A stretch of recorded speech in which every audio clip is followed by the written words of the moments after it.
What's up, Rotogrinders? Welcome to Grinders Live, 5 o'clock on the East Coast on a Friday, 2+ hours of MLB DFS talk, 12-game slate, big boy slate on DK, 11-gamer on Fanduel not including the back half of the Philadelphia Washington doubleheader.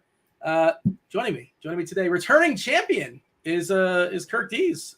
I want to say, like, typically, Kirk, I want to be. How are things?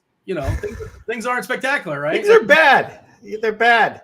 Do we have things for sale on Craigslist? Are we going to be okay or what? No, I still, the funny thing is I still made money on the series. It's just I had some Golden State futures as I was going. I bought some like in the beginning, like when they were playing Memphis. So I made money, but like I left like 40 grand on the table if the Celtics, whatever. Do you ever listen to anybody's advice that Chop? I know you and Chop are boys. Chop's here with us as well. We'll talk to him in a second. Did you consult Chop and say, hey, it's not my thing to hedge, but maybe should I consider it this one time, make an exception, or does Chop just stay out of it? Do you think I don't know about hedging, Dean? No, I know you know about hedging.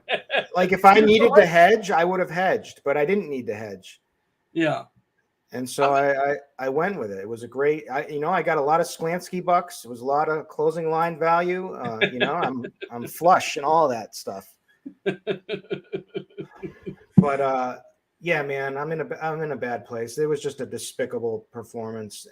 Tatum was just awful. I think he's just worn down completely, but and also mentally and physically. But it was just an embarrassing performance. It wasn't great. Yeah, they weren't. I was really surprised with how, I don't want to say easy, but like you figured they made a little bit of a run there, Boston, at the end, but it just seemed a little bit too easy for a knockout game, especially on the road. But that's how it goes sometimes. Yeah, they should have played more Naismith, right? That would have made a difference? You think this is funny and you keep going off on this, like, because Siege has a comment, but like Naismith. Should have been, actually, that was a great adjustment they used. I think it was one game against the Bucks where he played, and it was a great adjustment. But I do believe they, not as of yesterday, I don't think they should have used him because he hasn't been playing at all whatsoever. I think more throughout the season and in the playoffs, they could have used him more. But I think they should have never, Peyton Pritchard should have, I don't know what the hell they were doing with, like, you can tell if Pritchard's offers anything within the first 30 seconds. If he misses his first shot, there's no point in even having him in there. And he's such a defensive liability. I thought that was egregious. I thought the fact that they didn't, run their starters back, like they were kind of like worried about foul trouble, like when that huge run was going on in the second quarter, I thought that was egregious. I just didn't know what Ime was doing. I'm not blaming the coaching. I'm blaming the Celtics. Celtics lost. They totally blew it and they were awful. But, it was just disheartening, the whole thing, but whatever. Okay. All right, Chop, bringing you in. How are things in your world? Chop, you're actually in the intro, by the way. Congratulations on that. Me and Kirk Dees both realized now that one of us are the intro on the show for today, but you cracked it. I guess you got to win $1 million a couple times to get in there. How are things in your world, Chopper? You saw the intro? I can't see the intro. I just have a blank screen. Are you serious? Yeah. On the StreamYard? I mean, yeah, I didn't see the intro, so. You didn't hear the music or anything? I heard music. I definitely heard music, and it scared me a little bit, but hey, good for me, man. I cracked the intro. This camera's too low. I got to get this camera up, right? Yeah, good for me, man. I did it. I cracked the intro. I've done a lot today, Dean. I've cracked the intro and did a video with Grant and everything. You know what you didn't do? You're typically on like the Friday Fanduel show with Tuttle and with Squirrel, and you weren't on there. We alternate, Dean. We all alternate between the videos that go on Friday. We all alternate the different ones. So today was my turn to go with Grant on the Betcha video, Dean. Man, I wish you. How do you not know these things? You're supposed to be like a pylon of this show, the video part of it. A pylon? That's not a compliment, is it? Yeah, it's a compliment, Dean. Is it? Yeah, it is. You're supposed to know everything about the video. That's the thing in the end zone in the NFL. It's one definition of it. It's also isn't it the thing in the water that holds up a pier? Maybe, I don't know. I'm not sure. I got to get the Google on that possibly, but yeah, when I hear pylon, that's what I think of. But maybe that's what it is as well. So you're saying I keep this ship afloat here at the? Is that what you're suggesting? What I'm saying is, correct me if I'm wrong, Dean. What's your secondary job outside of RG? I mean, this is it. This is exactly. And what do you do on RG? You're looking at it. Exactly. So when it comes to video and Rotogrind, you should have your thumb on the pulse of everything. And yet you're sitting here telling me you don't know what's going on. I'm doing this video, that. I don't get everybody's schedule memorized. You should, Dean. Show the initiative. You're never. I mean, let's be honest. That's why Andy Means got the big promotion. Yeah, he knows. Andy knows what you're doing today. Some people are hustling. Some people are just sitting around growing Andy Reid mustaches. I mean, that's not help. That's for sure not helping either. Yeah, that's another good point. Derek says a pylon is like a foundation, but I thought that's a pillar. A pillar is like a foundation. Or a pillar and pylon like. Are they like stepbrothers? Are they kind of cousins? They're basically the same thing? I don't know. This is reminding me of the Coors Field sea level chat the other day. I say something and then people just want to disrespect it, man. Chop, I was watching that show and I found that whole thing sickening. I felt really bad for you. I'm glad somebody did. Dean just I was watching. I try to steer chat. I try to watch the other shows. A lot of people don't do that. They just care about their show. And I try to stay in chat and I try to keep my, finger on the pulse of everything. And I noticed that, and it put me in a bad place mentally. But we move on. Fair enough. Well, hopefully you're going to power through and you put that behind you, and we can talk today's slate today. Which has it's loaded. It's a good one, especially pitching. Some good hitting spots, some especially good hitting spots according to Kevin Roth's Weather Edge. And if you guys are out there and you probably hear us talk about it all the time. Well, Roth says this and Roth says that. According to his weather tool, and that's a premium product, of course. It's free. It's free today. I'm going to go ahead and drop it in chat for people so y'all know. You can take a peek, see what we're talking about. There's multiple fire emojis. There's a fire emoji in Washington as of right now, which suggests really good hitter weather. We have it in Baltimore, but that's not on the main slate. It's in Cincinnati, that's not in the main slate.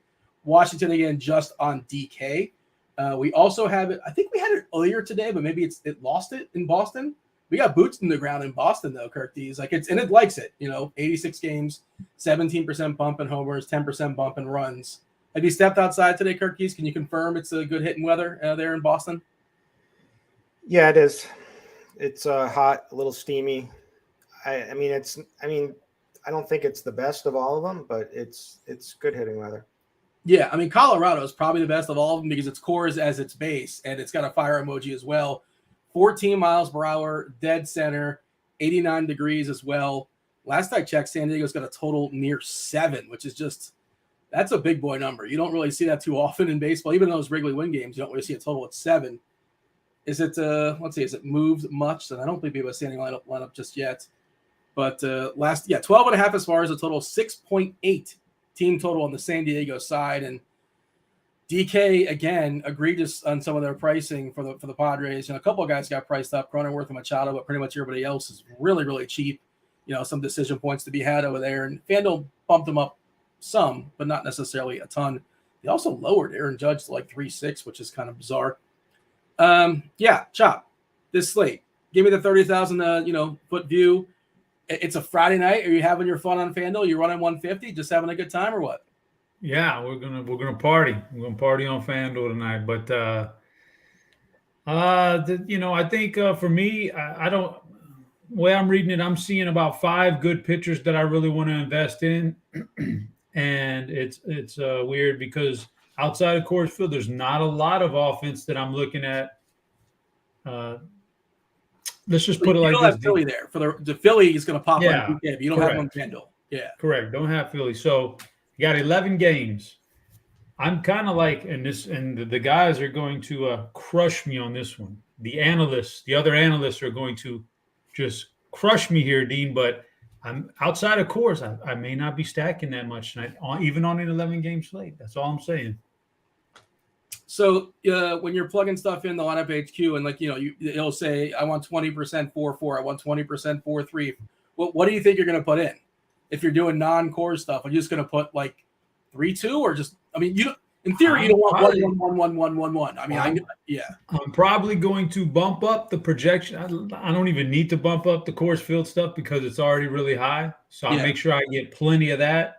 But outside of that, I won't put any 3-2, 3-1s, 3-1-1-1-1, 4-4s. I probably won't hit a stack, put any kind of stacks in there on purpose, except for just bumping up the projections, which is going to give me a ton of course field, and then the rest of it can just fall wherever it wants to fall. I don't even care. Yeah, I don't hate that as much as the other people hate that. But like, yeah, people are going to hate that. People don't like that. They get angry when that kind of lineup wins. You know who hates that? Who knows who's going to hate that? Who's that? Rupster. You ever seen him in chat? Rupster's not going to like it? No, he's not going to like that at all. You got to win the game correctly. There's only one way to correctly win the game, according to Rupster. Is that what you're saying? Yep. And Curtis, you're also one of those two. And like, I know when you make your one-man lineup on Yahoo, I think, well, you speak for yourself, you don't necessarily feel like you have to have, a 5-3, right?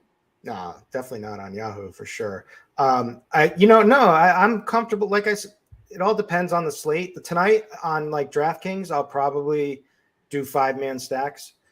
But like last night, for instance, I would just take like a 4-man and then just, take my favorite plays around it. I'm fine with, it's all different slates and depends how I feel and what I think and how I think ownership's going to play out and all that stuff. And, but tonight it just feels like a stack slate for me, but I respect Chop. I mean, Chop's a crusher. So if Chop says he wants to do it organically, I gotta respect that. I'm not going to, who am I to say, Well, you're Kid Yahoo. That's who you are. Yeah, on Yahoo, I rip. You can apply the same thought process to, but yeah. I mean, you've won plenty to have your voice matters. No, I'm trying to build you up. Like, man, I'm not in a good mood. I'm as Debbie Downer as it can be today. Not only that, so like as soon as the game was over, guess what? I told you what I was looking for. So I watched Owning Mahoney again. Just to share the Philip Seymour Hoffman degenerate feeling. And you watched it on YouTube. You couldn't find it streaming anywhere, and you wanted to watch it so badly. You even watched it on YouTube. You said, "Screw it, this is where we're watching it." Yeah, it's the only place I could find it. And it was as good as you remember, I assume. Yep, phenomenal. Chop, you said there's 5. I felt like I was too harsh on you at the top of the show, and I didn't mean to be attacking you. So I wanted to build you back up and let you know who you are, remind you who you are, remind the people who you are. Chop, you said 5 main pitchers. This is like a weird slate where I don't even know what we're gonna do with ownership. I don't know how to separate Carlos Rodon, Montas, Ray, Skubal.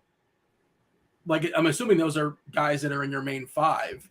I don't know who the best is of that bunch. It's really condensed for me. Oh, well, I'll tell you, Dean. Okay. So there's those guys right there you mentioned, and not a lot else that really jumps out to me. Like, I'm sure there's quality, but not like those 5 guys at the top of the list. But yeah, for me, it's pretty easy. Rodon is number 1. I mean, I get it; he's expensive, but if we're just talking about the pure pitcher, is Rodon number 1, and then there's the big gap after that. Now the next 4, you can kind of Framber's probably the one on the outskirts, on the lower end of it. Rodon way up high, Framber down here, and then the middle is really tough to pick apart. Ray, Montas, Skubal, but for sure Rodon is the number 1 guy, and just in raw stuff, raw points, raw everything. Yeah, I think that's Rodon as well. If you look at the bat actually disagrees when it comes to raw points. It's close. It's really, really close. So you have Montas, Ray, Carlos Rodon, and Valdez. I got the Fanduel points up, but it's going to correlate on DK as well. 2 points, Curtis, separating those 4. Montas, Ray, Rodon, Valdez. By the way, Lynch is pitching in KC, if you all are not aware. Greinke was scratched. And then on DK especially, John Gray makes for a nice little SP2.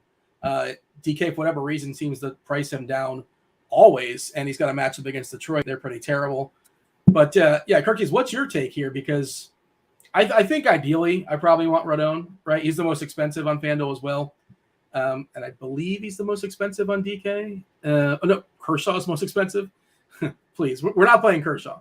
At least, well, I'm not playing Kershaw. Are we all not playing Kershaw? He's not going to throw enough pitches?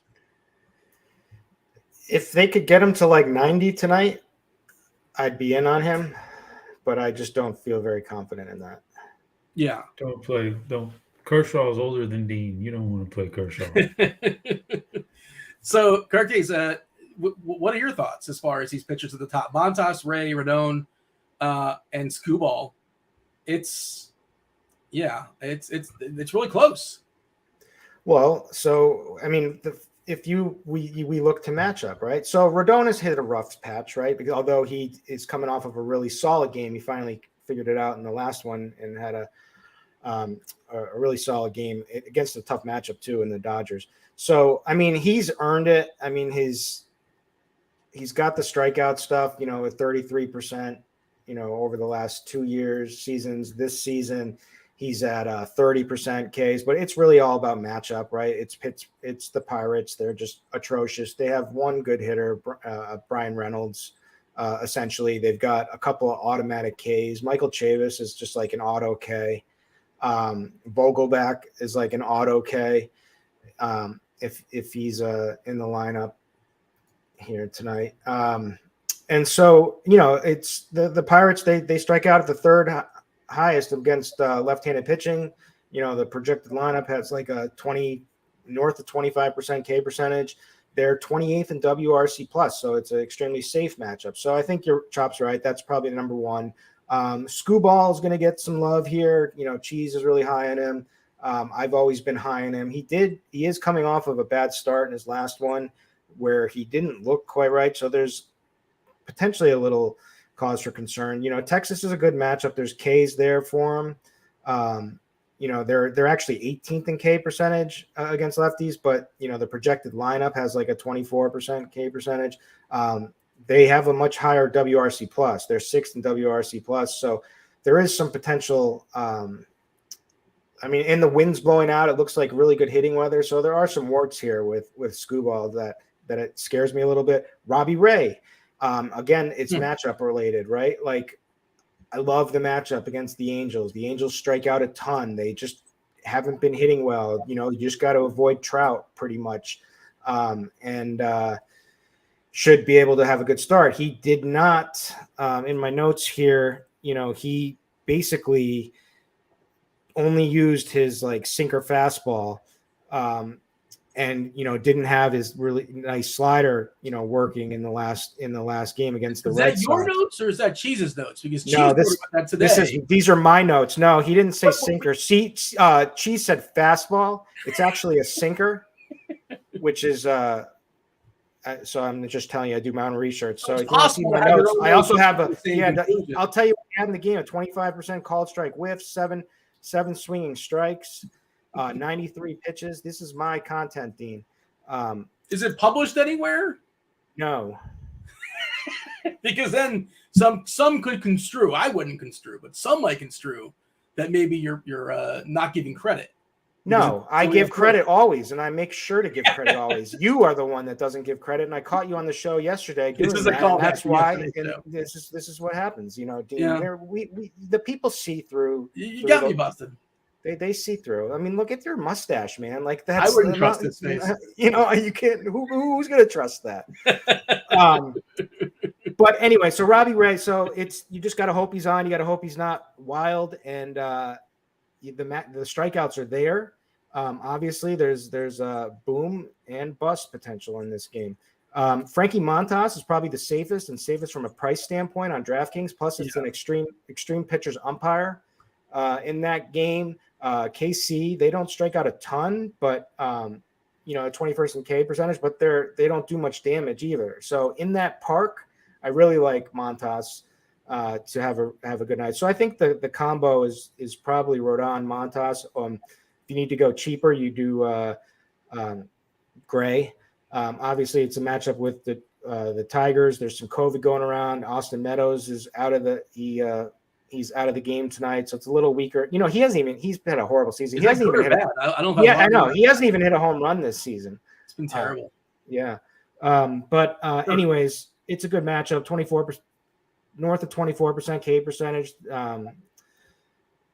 for this matchup. They're 5th in K percentage against right-handed pitching, and they're dead last in 30th in WOBA, ISO, and WRC plus. This team is a joke, the Tigers. So obviously Gray is not someone you can always trust. There's boom bust potential both ways, but I think in this matchup, we should be able to get a good start here. You fire up the plate IQ as well. Like, this Detroit lineup is abysmal. It's official. They don't walk at all. 5% as far as walks this season against righties. I mean, Torkelson is at 12%, but otherwise it's 0% for Reyes leading off. Leadoff hitter, 0% walks. Behind him, Castro, 1.6%. Other Castro, 4.5. Cabrera at 3.2. Baez at 5%. Like, just, I mean, 10% walks for Gray, but like, you know, they're going to be swinging. That's just the way Detroit is. And they have no power, just none. Even Baez, like, historically a ton of power this year versus righties is ISO is less than 193. That's just dreadful. Yeah, you said like the ballpark is good for hitting today for what it's worth. And if you need the salary savings on DK, he looks like the clear and obvious SP2. I don't know if I'm going to need it. I may. We'll see. But theoretically, I want to pick 2 of the guys you're talking about as far as the 4 we had. Chop, we had a nice little breakdown there from Kirk D's. Let's see what we have as far as ownership. Let's give that a little bit of love too. And of course, this stuff is fluid. It'll be ever changing. On FanDuel, as you suggested, Kirk D's 21% for own. Montaz at 14, Ray at 12, Lynch at 10. Okay, he's cheap and he's facing Oakland, and that's all you need to know, I suppose. Screwball's 8, and then like Valdez seems overpriced, but like he's a guy that can eat some innings at least. All those ground balls. On DK, we're looking at Rodon being the top guy at 35%, Montaz at 29, Ray at 24, Screwball 19, Valdez 19, Gray at 17, and Lynch at 6.3. So he's getting 15% as well. Yeah, so it's Gray and Lynch are the SP2s on DK. Chopper, did Kirk D sway you? Is there somebody you're separating from the group? If you're running 150, you have 5 main pitchers. Are you kind of chopping it up 20-20-20-20-20, or is there somebody that's separating themselves from the field? Nah, that 20% sounds about right. That sounds good. That gives me a pretty good mix. There's a lot. He covered all the bases. And Dean, I mean, I'm a little bit flabbergasted that you're going to sit here and throw. Kirk's struggling today. It's a rough day, and you're going to throw out these accusations. He just throws them out there with that pickle tickler on his face. Well, I mean, Kirk supports the shows, and he watches the shows when he's not on it. You clearly did not watch the show yesterday because I was making a callback. So thanks for supporting the show, Chop. I basically outed Dean as a plagiarist yesterday. Yes, fair enough. I mean, yeah, I've been noticing. And so, but you're right though. He should have moved on and forgot about that, and at least given me a day to recover after last night. Especially with that. Especially with that womb on Twitter. Especially with that womb broom on his face. Oh boy, Kirk D, it's okay for you. Every single day after the Heat lost, within minutes after the Heat lost, you're coming at me on Twitter, which was fine. I didn't complain. That's whatever. So one way, I mean, but that was mono. Man, it was your Heat versus my Celtics. The Warriors aren't yours. Well, they were mine once they're freaking yours. I inherited them. I mean, I had to block El Jefe, Jeff Collins yesterday from. They're just. I mean, it's ridiculous what some people just say. You can't go on Twitter after these things. Just imagine if they drafted LaMelo. By the way, it's just the weirdest thing. Like Wiseman's just been worthless for them so far, and then they still. There's other pieces they're going to use too. I don't know. Yeah, a lot of those pieces are worthless, Dean. This was a nice run. It was their last run, though. That's it? Yeah, that's it. Your Rockets lost Wood. I'm grateful. Yeah, it's Sengun it's free Sengun. There are guys, Dean, who are part of winning teams. Yeah, and there are guys who are just won't be. And he's like a good DFS play. Great DFS play, terrible real life player. So Dallas, like a Julius Randle. Yeah. Well, yes. Sure. There's great players that will put up great stats that aren't really helping teams win. Andre Drummond or something like that, right? But I'll say this: wouldn't we have said the same thing about Wiggins 5 years ago? Like he was like a bust, and look at his career. I've totally always different players, man. When Golden State got Wiggins, I was like, that's a great move. It's like there was like so much potential upside. He just needs a good place. He was just in a toxic place for him, I think. Why is this the end of the run for Golden State, Chop? That's it? I think people, all I hear is like, oh, and you know, Kuminga, Wiseman, Moody, like, and they still got those guys. Guess what? When Clay and Steph are done, those guys aren't filling those shoes right there. So let's put that to bed. It's not like, oh, okay, well, these guys are coming up next, and that's going to be the next great. No, those guys are more than likely to be busts anyway. But Wiseman's a bust anyhow. But when Steph and Clay are done, that team is done. I appreciate what Draymond's done and how he's achieved throughout his career, but he's a good defensive player, but come on, that guy's on his last leg out there. He's barely making it. So dude, the fact that he was making threes last night, I couldn't He made 3 of them, I think.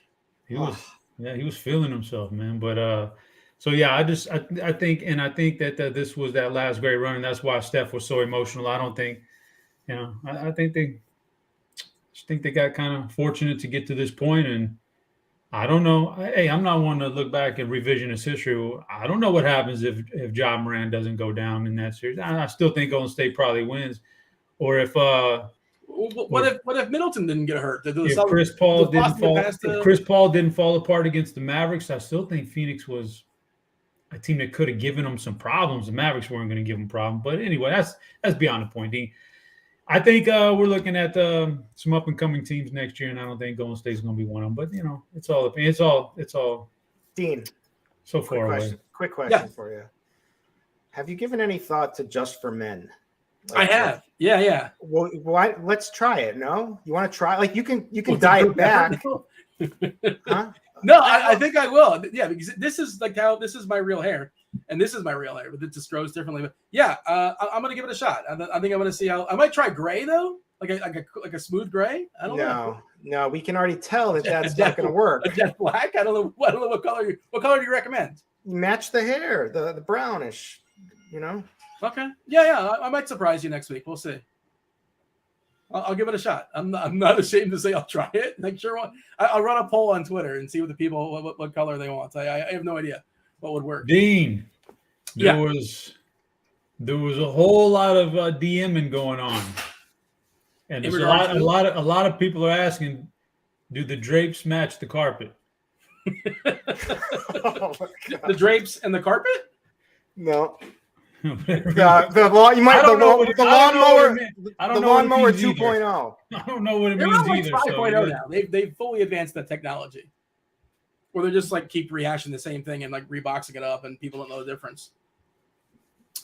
Other pitchers that are worth looking at, Giolito's good, but he's going to be mostly ignored. 4% tonight, right? Facing Houston, tough matchup, obviously. I assume nobody's going to really play Gore. In Coors, that's highly unlikely. For the Marlins, Pablo Lopez is throwing baseballs, but again, not a great matchup against the Mets. He's really good. He was dealing with a contusion or so in his hand. They weren't sure he's going to go. Looks like he's going to give it a go tonight. They pushed him back a couple days.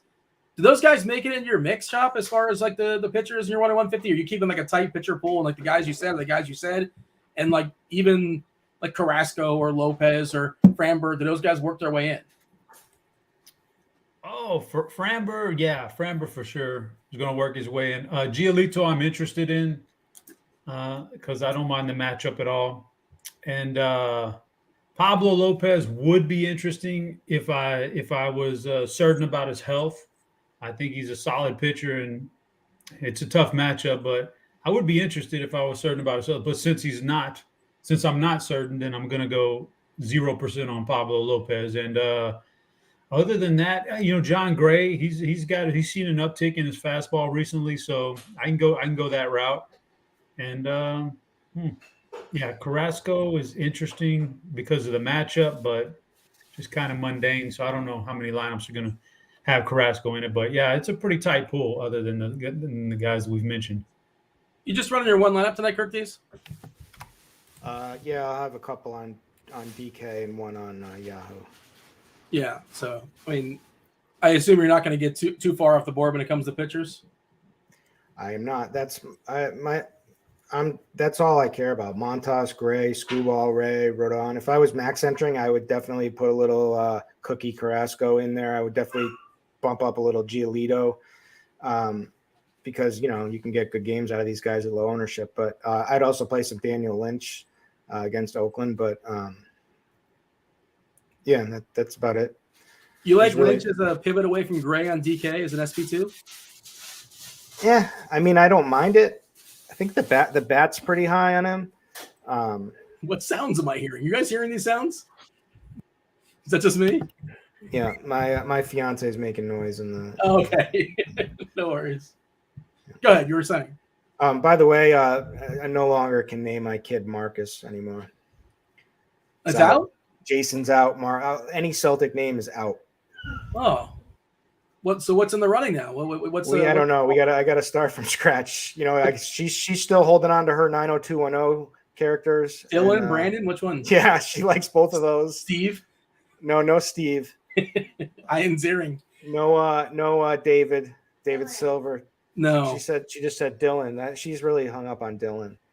Dylan had the chops, the sideburns that guy had. He caused the whole revolution.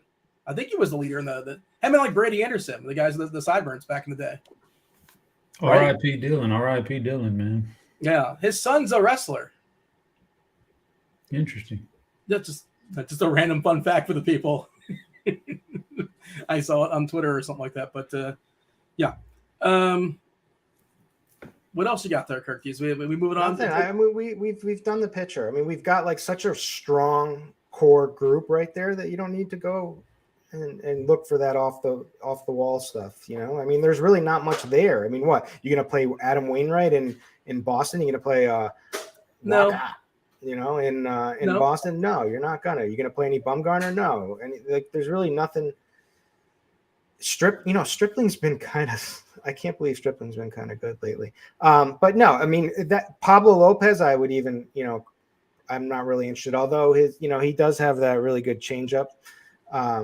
And his command is usually really solid, but the Mets have been pretty good. So I don't think we needed to go off outside of this this 6-group core, 5 or 6 of these guys. Rocky's lineup is out. Jonathan Daza batting second. Joe is first. I don't know why I'm going out of order. Joe, Daza, Blackman, Crone, Rogers, Iglesias, Servin, Grichuk down to the 8-hole, and Trejo is batting 9th for Colorado. Is there no? Okay, yeah, that's just not a very good lineup. The A's just came out. Who's Bride? They got a second baseman named Bride. Who's that? You guys know who that is? Did I miss this person? Somebody named Bride's playing with the A's tonight. Curious who that is. Have they played baseball in the pros just yet? I just kind of missed them. Jonah Bride. What do we know about Jonah Bride, Chop? No, Kirk's the guy who has all the minor league numbers. He's nothing good. I'd rather have Jonah Bird up there.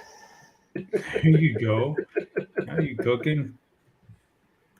Maybe that's his nickname, Jonah Bird. All right. There, you did it. You got one. Up there with Patty the Tooth. There you go. I don't think so. I don't think it's up there with Patty. Who was your favorite character in Ozark? Everybody the same answer, right? What's everybody's answer? It's Ruth. Oh, no. Yeah. No. I mean, she's okay. She's the best character on the show. No, Marty. Says you, bro. Not says everybody. Marty's third because the wife is better. Whoa. As a character. Ugh, gross. I like Jason Bateman too, but he's third in the power rankings, I believe. This is important stuff. Wow. All right, give me the summary, Chop. Somebody just tuned in right now. They want to know about pitchers. They have been hanging out for the last half hour or so. Tell me what you're doing as far as pitchers tonight. There is a strong 5: Ray, Rodon, Montos, Valdez, Scubel, a few secondary pieces depending on what you want to do with it. Giolito, Gray. I'm not a Lynch guy. Some people are Lynch guys tonight. And then the rest of it is all just throw it in the scrap heap to me. Same question, Kirk Dees? Yeah, I'm not going to play Valdez. White Sox are really good against left-handed pitching. I know they're a little bit watered down of a lineup there, but they're first in WRC plus against left-handers, and you just don't get it. I mean, he's got to be really efficient to get a high outing out of him, and so I'm off of him. But it's Rodon, Ray, Skubal, Montas, and Gray for me. Yeah, mix and match. I really don't care. Like whatever fits. Like I'm fine with any of those guys. I think that's producer Steve. I'm not sure if that's Devin. I think that's Steve saying Wendy's the most hated character on TV. Doesn't mean that means they're a bad character. You know. Hey, I have a question. Life. Yeah. What the last time I did a show, producer the Rotogrinders account was saying that he had a small package. Like who was that? Producer Steve? Was that Devin? It's funny you mentioned that because, and I'm sure Steve's not going to chime in. I don't know if anything's broken since then. If anybody's in the case or not. More than one person happens to have access to the Rotogrinders account on YouTube, and I know multiple people said that they were not using the account. So there might be an imposter. I don't know what happened. I don't know. If like who? So it might be like a. Are you saying it could it be a chop? You know what? Is this something you're aware of? Because are you making an allegation? Because no, I'm asking you. Hypothetically, could it be a chop? Like, is he have like Chop? Do you have access to the RG YouTube account? I mean, here, what does it come up as? Yeah, no. So I don't think it would be. So maybe like what? Who has access? Who are these? No, you're logged in as yourself right now, Chop. But like you can just. I'm always. I've never. Have you? I'm always logged in as this. Yeah. So yeah, as a pylon, I should know everybody has access. I don't know everybody has access to the account, but somebody apparently went in there and just had some fun with the account, and I think it's still a mystery. Something fishy was happening. There you go, producer Steve chiming in. He some kind of shenanigans. Somebody was having a good time for sure, but I feel like Chop probably knows who it is. He's just not saying. He's protecting. Maybe not. Yeah, they know. No one came forward. But we'll find out. Chop made me angry about the Patty the Tooth and the Wikipedia, like whoever was whoever was changing it. So you're right, Dean. He might be sneaky behind. You think you can trust this guy a lot, and he like knifes you in the back. Oh no! Now I'm getting accused of things. This is going haywire. Well, when you've been around forever, I assume you have access to all the tools, right? So I mean, we all technically have access to them, Dean. Oh, they're talking about Game of Thrones. Seriously, if you're gonna make a Game of Thrones like sequel, why are you picking one of the more uninteresting characters to build it around? It should Which one who are they building around? Jon Snow, who's fine. Super interesting, Dean. What? That's super interesting character. I like the Jon Snow character. Yeah. I mean, what? You know what I just Tyrion. noticed? You do it around Tyrion, or you do it around what's her name? Not today. Can't stand Tyrion. What? Can't stand Tyrion. I wouldn't even watch it. That's the worst take you're gonna have. If there was a sequel about that little guy, I wouldn't even watch it. Are you serious? What? This is the worst take, Chop. No, this is a perfectly fine take. He was your least favorite character on that show? I don't know, least favorite, but it's just he didn't interest me that much. Just what, D? We ain't gotta all be politically correct in this 2022. Here's a hot take. Just because he's a short person doesn't mean I have to like his character. Come on. No, he has wit and charm. That's the reason why he's really clever, and he's always like 5 steps ahead of everybody else. He's the most interesting guy on that show. Says you. My hot take is I hate Game of Thrones. I have no interest in it. That's fine. Did you ever watch it? I did. I started it, and I just like I can't. With guys in tights are just it's not my thing. Like I just can't. I can't get into a show. I have like a thing. Like it can't be like past like before 1930. It's like it's weird. I can't watch. I generally am on board with that as well, but I waived that rule, and I was happy to do so because that show's so well done. But anyway, we got some hitting to tackle here. 40 and minutes. You know what? You know who's slipping? It's Friday night, right? Yeah, Friday, right? People like to party, and where's our sponsor, Naked HD? I don't know. That's a good point. Our not official sponsor that pops up in the chat on occasion. I don't know, but it's like Candyman, right? You say it 5 times, maybe it'll pop up for some reason. Beetlejuice. Wait, was it Candyman or Beetlejuice or both? Right? Beetlejuice 3 times, right? Maybe. Beetlejuice was 3 times. Candyman was 5 times, I believe. That's the rules. And Also, I think the people are slipping with hitting the like button. Hit that like button. Do subscribe. Do turn on those notifications. You got Crunch Time coming up in about 45 minutes or so, give or take. Who is on Crunch Time today? I believe it's Derek Carty. Yeah, CEO of the Batch. You got Carty. And, well, Chief Meteorologist Kevin Roth. Again, Ross Weather Edge Tool is free today. I'll drop the link in chat once again. You guys can use that at your own leisure. And, Dave Potts. So you got Cheeseisgood, Dave Potts. You can tell him in person that you're plagiarizing his stuff if you want, Curtis. Someone's just like tuning in now is like, what's that a reference to? Yeah, so it's ridiculous that you're even going here because like I'll go back and I'll pick out so many things where you've plagiarized him and I'll just make you look ridiculous. By the way, Chop, according to Alex in chat, Tyrion was the sole voice of reason on the whole show. Yes, and that's another reason why I'd have him around. He drove that show, man. Nothing to do with his height. He was just phenomenal. Says you, Dean. Says you. Just he didn't do it for me, man. The character didn't do it for me. What can I say, Dean? I figured you'd like him. That's all right. Not really. He got in all sorts of debauchery as well. You're not pro debauchery? Pro whatever's entertaining, but he didn't do it for me. All right, fair enough. I'll stop. Do people want to see Phil in his gold chain? Hell yeah. Phil's got a gold chain. Lauren, will you put the gold chain on Phil? People want to see it. Hell yeah, people want to see it. Oh man, there are some funny questions going on in chat, and I'm certainly appreciating it. Yeah, and some questions regarding stacks and things of that sort. We'll talk about those in a second. As far as the hitters, let's just do that now, I suppose. Right, we're done with pitching. Well, it all sort of melds together. Chop, I know again you're playing on Fanduel. On Fanduel, you don't get that Philadelphia Washington game in the back half of the doubleheader. It's pretty clear that the Coors game is popping. I think the St. Louis side versus Waka is pretty interesting. Boston as well, not as much because Wainwright's somebody I don't necessarily pick on, but sure.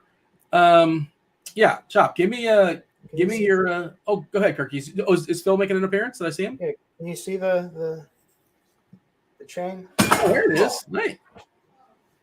Is that legit, like real, or is it not real? Yeah, it's 24 karat. What? Yeah. Okay. All right. Does he like the piano in the background? Yeah, he likes to hear the music a little bit, hypes him up. How old is he these days? He's 12. Oh man, there you go, living his best life. Chop, talk to me about your favorite stacks tonight. I'll pull up our rankings as far as stacks, and I'm curious if you're on board. No surprise, San Diego is number one. The Dodgers versus Plesac at home. St. Louis hit the number 3 spot. Yankees number 4. Minnesota, Boston, Colorado got a little shout out. So did San Francisco. But is that kind of where you're at? Well, what say you as far as your favorite stacks this evening? Yeah, I'm not super stoked on a lot of these stacks. I think San Diego's up top along with Colorado. I don't even like Colorado, but I think there's merit to them tonight. I think people may look at the lineup and look at the opposing pitcher, and they may not garner as much ownership as you think, believe it or not. But I look at Gore, and I know he's really good, and he's got a lot of good numbers, but this game's in Coors Field, and his second most thrown pitch and a very effective pitch is his curveball. That tends to not do so well at that altitude / sea level. I don't know. Sea level. I think I appreciate that, Chop. I gotta watch where I step these days. People will get on you, man. So I could see Colorado, San Diego, man. I've actually you catch the right circumstance, and all you gotta do is stack that game. I've done it a dozen times throughout the course of my DFS career. Just stack that game, and when it goes off, you win. And they tell you can't do it because the ownership or something. Like you can do it. You can do it, man. So that's one way to do it. And then after that, St. Louis against Waka, I definitely think there's merit to that one. Boston should eat up Adam Wainwright. Again, another guy who's a little bit long in the tooth. Not saying anything there's wrong with that. But then once we get down to some of the other, and Minnesota, I really like Minnesota tonight, even though their lineup is pretty bad in general. A couple good hitters, but otherwise not so great. But I do like Minnesota tonight. But then when we get past that, these aren't really teams I'm looking like. That's why I say stacking is going to be minimal for me tonight because I'm not looking to stack against a lot of these other guys like Jordan Montgomery, Ross Stripling, Giolito, even a guy like Smeltzer. I'm not in love with stacking against these guys. So it's a pretty tight group of stackable But you're not like teams for Xing me. teams out either, right? Like you're okay with a couple guys against Smelter, I assume.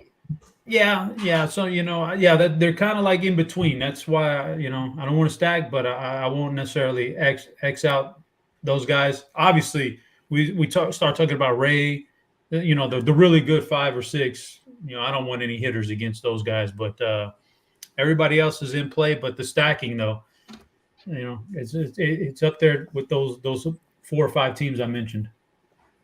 Carty, same question. Yes, I really agree with what Chop said right to start, where he said, just stack the whole game. Like remember that lineup we talked about yesterday that I should have won, but it did really well. It was just a full game stack, just like that. Like people don't do the full game stack, so just do the hitting weather is so good in Colorado, and plus just course field in general, and I like both sides. Like just totally just load up and you can definitely ship stuff with it. I think that's the path tonight, to be honest. I'm going to be doing that. But other than that, so obviously San Diego is my first from a raw point total. I mean, I just don't see them. The Colorado bullpen is pretty bad. I just don't see them not having a good game here tonight. But, yes, they can be beat. The Dodgers just seem to go criminally under-owned every night. They haven't been breaking slates lately, but, they certainly can tonight against Plesac. And then there's I like the Phillies side again. I'm not a big Phillies guy in general. I'm lower than, you are per se. And Dean on the Phillies in general. But I like them in this spot. I mean, the Nats bullpen is just atrocious. It's good hitting weather, good park. They've been rolling out so many arms in this bullpen. Like I just think they have to go off again in this spot. So Phillies are up there, and then Yankees. I like Minnesota. I'm lower on, and then I like Colorado. I'm lower on St. Louis. Wonder why? Why? Because I'm a freaking Boston homer. It's funny because I was talking about it earlier today with Grant, and like Waka is a reverse splits pitcher, righty pitcher facing a bunch of power righties on St. Louis, and the monster's right there. And it's like, the weather's pretty good too. And it just feels like it sets up. But there was one interesting thing as far as he's subdued, the barrels have been really good for Waka, like when it's like 5%, 5.9%.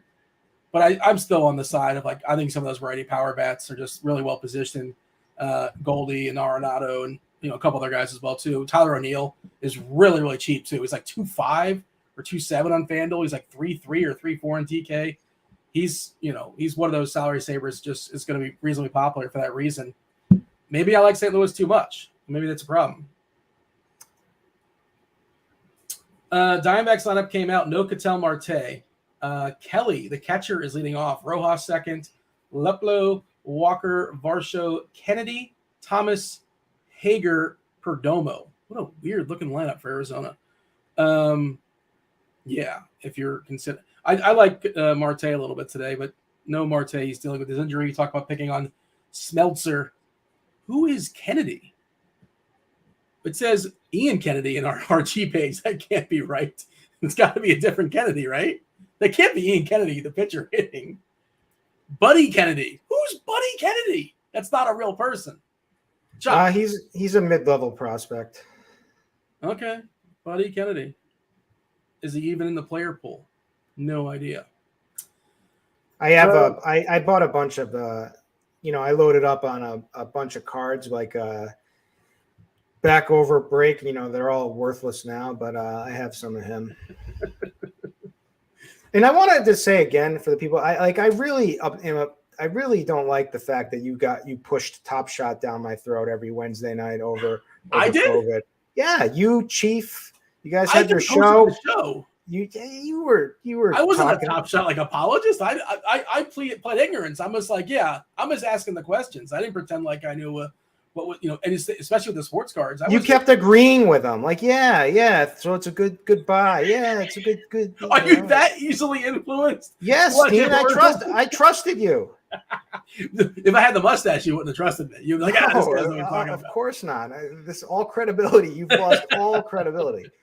Buddy Kennedy, according to Fangraphs, is the 32nd ranked prospect in their organization. Has he hit some homers at all this year? AA, 17 homers and less than 300 at bats. So 21 homers and 15 stolen bases so far this year. Well, no, I combined 21. Okay, this year 4 homers and 8 stolen bases. So a little bit of speed and a little bit of pop, I suppose. By the way, Chop, I put a poll out for the people just for you. Game of Thrones poll on the old Twitter. Did you like the Tyrion character? Love the character, like the character, or didn't like the character, right? 25 votes so far, so it's your sample. It's not a sample of 1, it's sample of 25. How many people out of 25 didn't like the character? 0. 60% loved it, 30% liked it. 10% just want to see results. So, Chop, maybe you're in the minority in this one. I didn't say I wasn't. I didn't say my opinion was correct, and that's the difference between me and you. Is I'm saying this is just my opinion, and you're trying to force it down my throat like a Top Shot. Yes, for politically correct reasons, and that's why I feel like you should love Tyrion because he's not a tall guy. Again, well, you're entitled to your opinion, Chop. We're all entitled to our opinions. Sometimes name another character from Game of Thrones. Cersei. Name the another Hound. character. The Hound, Cersei. He was more interesting than Tyrion. Name another one. God, what's the girl, the youngest girl that did the? I don't want to give any spoilers, but no, she was like like too. What? She was boring great. too. Her art was great. She was boring too. Give me another one. I know they'll probably be better than Tyrion. You see where I'm going with this, don't you? I understand what you're doing, but I don't think you're doing this correct. If we did like a bracket style, like favorite character of Game of Thrones, Tyrion is making the final 4. He just is. I mean, that's good for those people. For me, I was borderline, had my hand on the fast forward button every scene he came on. Borderline. I didn't do it though. But the Mother of Dragons. Yeah. Targaryen. Yeah. I forgot her for some reason. She was good stuff. Good stuff. You didn't fast forward on her? No, I did. I did not appreciate though when she got too popular after season 2 and stopped doing the nudie scenes. Got to look over my shoulder, make sure nobody's listening. Yeah. So Robb Stark. There's a whole bunch of others, but Bran is. Come on. Oh, terrible! Yeah, him and Tyrion. They could have just gone and taken a big hike together for 5 seasons, and I wouldn't have missed them. Well, I don't know if Bran's taking a hike, but I hear what you're saying. He could sit in Bran's lap, and they could roll around. I have a question. Where's this Alex Santi, or writes the article for Fangraphs, does the breakdown, the thing. I don't think he's getting a little too big for his britches here. What do you mean? He comes in and he says some masshole, like he's saying the masshole in chat here. Like, where's he from? I think he's from Chicago, actually. Alex can speak for himself, but how's that murder rate doing over there? That's the people call fans of Boston. It's a clever pun. You see what they're doing, right? They're combining Massachusetts and another word. Yeah. How arrogant of you, Dean, that you don't think we know that. Goodness gracious, man. All right, let's move on. Let's talk about. We're gonna go around the horn, give our favorite players position by position. Oh, before we do that, do you want to mention Stat Hero? If you guys don't want to play DFS, if it's too much for you, if you don't want to play against Chop, you don't want to play against Darkies, you can play against Stat Hero. Play against the house. It's a unique fantasy sports platform that allows users to compete only against the house, not against Chop, not against me, not against Alex, not against anybody. It's just against the house, straight up head-to-head style contest. Where Stat Hero, they're going to provide a lineup that you have to beat in a pick'em style contest. If that intrigues you, go ahead and check it out. We do have an encouraging deposit bonus up to 50%. Use the promo code Grinders. You get up to 50% deposit bonus for a $250 deposit. So do check that. No, I said that incorrectly. Up to $250 deposit bonus, 50%. So I presume my UCF math. If you deposit $500, you get $250. There you go. Math is hard. We're gonna go around the horn here. Chop, you're gonna lead us off with catchers. Catchers are exciting. Who do you like tonight as far as catchers? Dean, quick question. Yeah. What time's this show over? Well, that's actually a good question. It's kind of fluid, but generally speaking, the crunch time crew comes in around like 6:25. They start knocking on the door. We usually have a minute or two of banter. East Coast time. How did we get the shaft and get so many hours on this program now? I don't know what's going on. All right, catchers, I like. You're a pillar. You don't know how long this show's been going on. We've been doing this all season long. This show used to be like 40 minutes long. I get in, get out, get some plays, and then go get some pizza.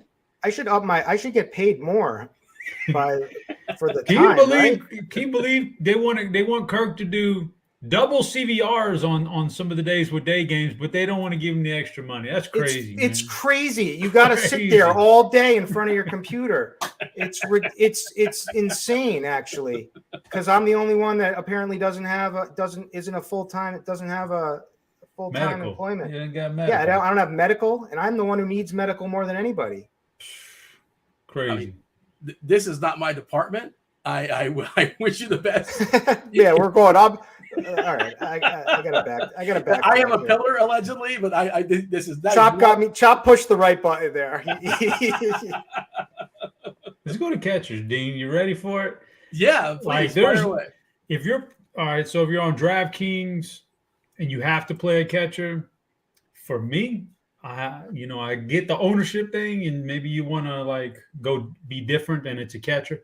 But I don't see any reason to get away from Austin Nola as a catcher, unless he's not in the lineup. Then you want to get away from him. Unless it's Alfaro, but yeah, no, but you get the point. But like he's cheap. He's cheap on DraftKings. I'm looking for who's under 3K on DraftKings. Who's a cheap one that I can punt with? And there's Alfaro is like the best play anyway. Alfaro is batting fifth, and he's ridiculously cheap. Yeah, is Alfaro in the lineup? Man, yeah, he's batting fifth. He's batting fifth, and he's 3.5K. Even better. He just ruined my hopes and dreams by donging against the Cubs the other night. San Diego catcher. Yeah. There you go. That's all. Like, he's gonna be like 30% owned or something goofy. We've been through this before, though. Like it's okay. You can eat a little chalk if it's clearly like a really good play. Okay, if you don't want to deal there, I had highlighted Gary Sanchez. I think there's potential there. I had highlighted another guy, Alejandro Kirk. He has a nickname, but I'm not going to go there right now. I'm not going to go there right now. Go for it. I'm not going. This is on YouTube. We'll get banned. But the point is, Naked HD you can say whatever you want. It's still not made an appearance, by the way. We haven't. They're not getting banned. You keep saying those words, and they will make an appearance because they're listening to everybody. All right, your Google machines are listening to everybody, so be careful. But I don't know, Dean. Chop says in chat. Chop Kid Catastrophe says in chat. The Chop character arc is fascinating, which is I don't know what your character arc is, but I just like that line. It's amusing. Okay. But yeah, like. I'm willing to eat a little chalk and go Austin Nola at catcher, or not Nola. Now it's going to be Alfaro, but such a prime hitting spot, and you're not even like, what am I going to do? Punt it and save it like $800 for a number 9 hitting catcher in a tough matchup? I'll just take like the low hanging fruit, and I'll get different elsewhere. So give me Alfaro, but yeah, I mentioned a couple other guys too in case you want them. Yeah, I'm not sure if he said Real Muto, but I like him at 4.4K. And Sanchez is something I'm probably more. Well, I don't know. Just the Fanduel price is much better than it is on DK. He's like 5K on DK. Fanduel, he's like 2.5 or 2.6. My computer right now is unresponsive, so I cannot jump to another page. But I just know off the dome, he's like low 2s or mid 2s. Plenty of power upside. Ballpark's fine. Mad bum. We want to pick on him in the year 2022. Kirkies, what do you have to add here as far as catchers? Because again, we're going to see a ton of ownership on Alfaro, on DK. Trying to find the guy that outscores him is tough. Probably somebody does. Like, really good chance he's not the top guy. Or he's going to be different elsewhere and just take that Alfaro chalk. Let's see here. So, do we Gary the GOAT, obviously. You can play him. Really not the GOAT anymore, but no. Batting cleanup 5K is a little tough, but if you want to get different and go for home, you're just looking for home run upside, and he certainly has it against Bumgarner. That's for sure. Down a little bit, depending is Dalton Varsho for some upside. It's the lefty, not ideal, but Smeltzer could get banged up in this one. Then there's that guy on Colorado. I was hoping Diaz made the lineup. I would have wanted to play him, but it's Brian Servin on Colorado. But Alfaro is the best play. I mean, just whatever. Anyone that maybe. Carson Kelly is leading off. Yeah, 3,100. That's a nice punt. I mean, kind of a punt. Betancourt could be fine. He's up there. Like his StatCast numbers are just insane. I don't really trust them too much to keep going, but until it proves me differently, might not. Sean Murphy. There's a lot of ways you can go here tonight. Catcher's pretty deep as opposed to like what it was yesterday. Perez versus Montez as well, but no, you're not really getting a price discount. Betancourt throws like 90 miles an hour too. He came in and like against the Braves, and like I had a couple more things that need to happen for the potential to get at the top.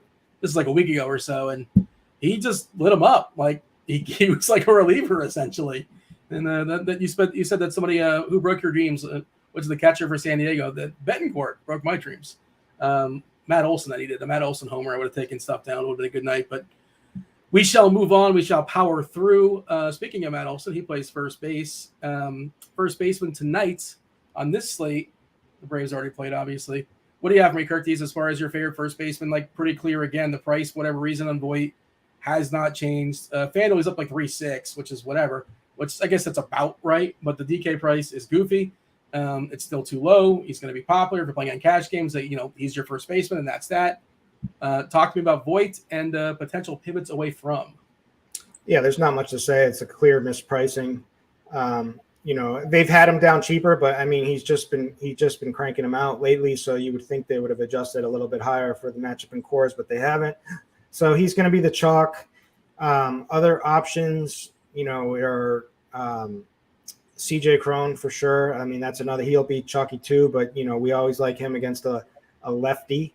I know Gore is a pretty good pitcher overall, but this is going to be a tough battle for him today.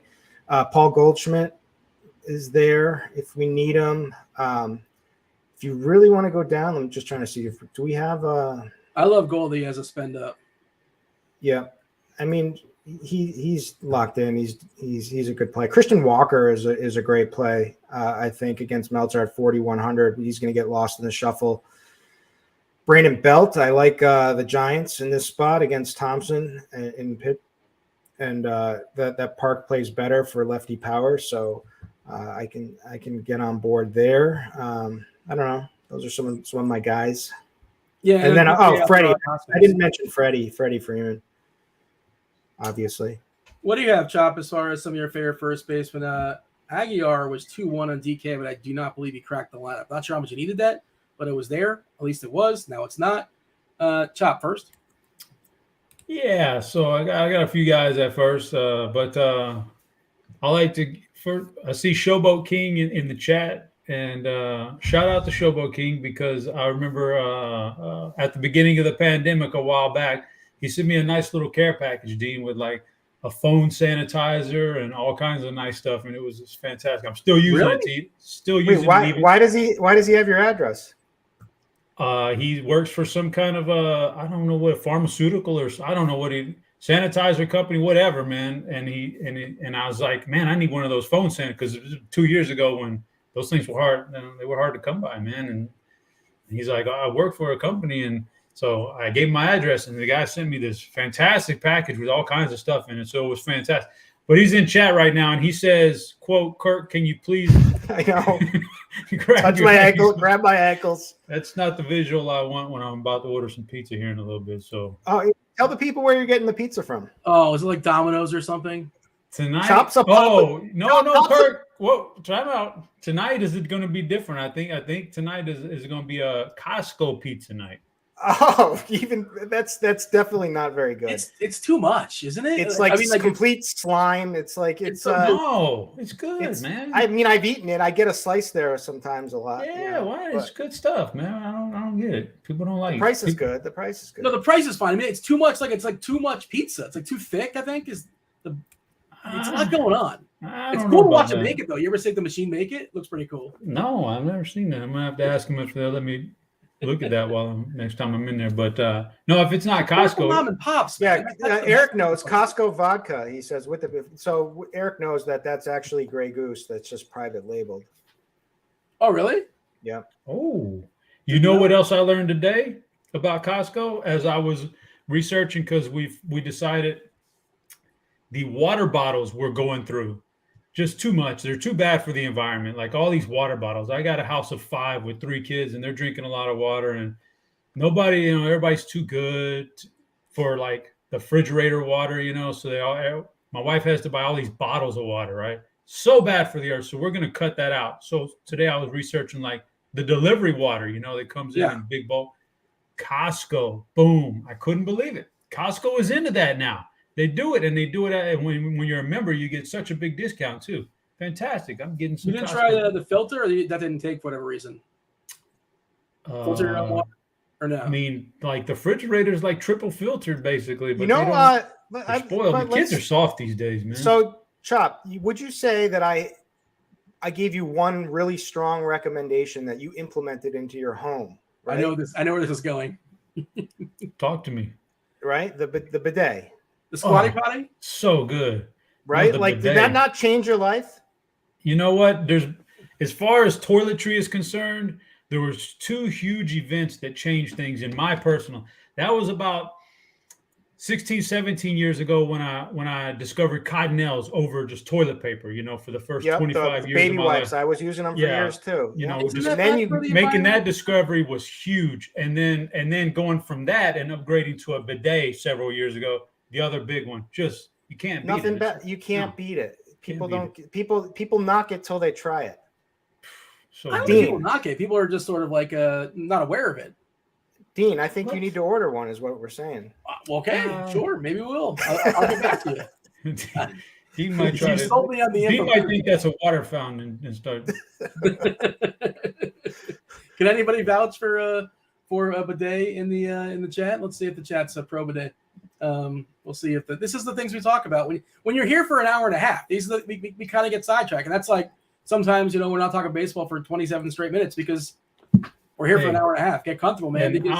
And some people might not like the pizza, but I'll vouch for Costco on almost everything, man. The tacos, that taco, I get a lot. Not just like one of the best purchases I've ever made in the last 5 years was a Costco steamer. You can steam your countertops, your floors. Really? It might be one of the best things I've ever purchased, man. I use it so much and it doesn't break down. It's easy. It's phenomenal. Are you a sample guy? Do you take the stroll and hit up all the samples? Nah, I don't know. I know what I want. I don't need to sample anything. Yeah. You're a sample guy? No, not at all. I actually kind of look down on they get in the way, like when I'm trying to maneuver around them, they're all lined up for us. I'm like, I don't need them. I don't need them pushing the samples on. What is that? Ham? Never heard of it. What does that taste like? I don't need them pushing the samples. Cauliflower. They were doing the cauliflower pizza the other day when I haven't had that before. Great roast chickens. Oh, okay. A little rotisserie. The rotisserie chickens. They actually lose. They're money not very good. Are you kidding? I've had experience. Yeah. Dean, you don't know them. Maybe I went to the wrong Costco. I had a bad experience. It's like $4, which is it got all messy on your womb broom there. It got all. You had to. Well, did you get food stuck in there now? I don't think so. I'm not like I try to be. Well, I have manners. What's the right word? Does it make it tougher to drink out of a cup? I don't think so. I mean, like my dog, when he drinks out of his bowl, he comes to the thing and he is all of a sudden I feel the bottom of his chin and he's like all wet. Is that like? Well, it's the angle. I don't dive into a cup down below to drink. Just ask you. Don't get mad at me, bro. That's just dynamics, and that angle. Your dog is diving down. That's why his chin's got to go into the water. We got Bobby Gomes in chat here who says Dean would sit on it all day. You would love it. He'd sit on the day all day. Guys like Dean, but like a gerbil, they the abuse water it. tanks up. Like then they wonder why their water bill's so high at the end of the month. Well, You've been playing around with the damn bidet all day, Dean. Chopper, seamless segue to fall to asleep on it. What do we have at second base, Chop? Second base.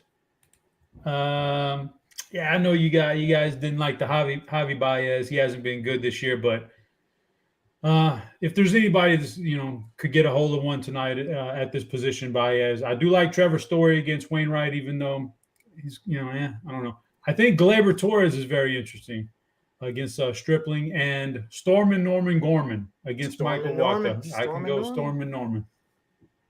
Why he's Stormin because his last name is Gorman? Is that what we're doing?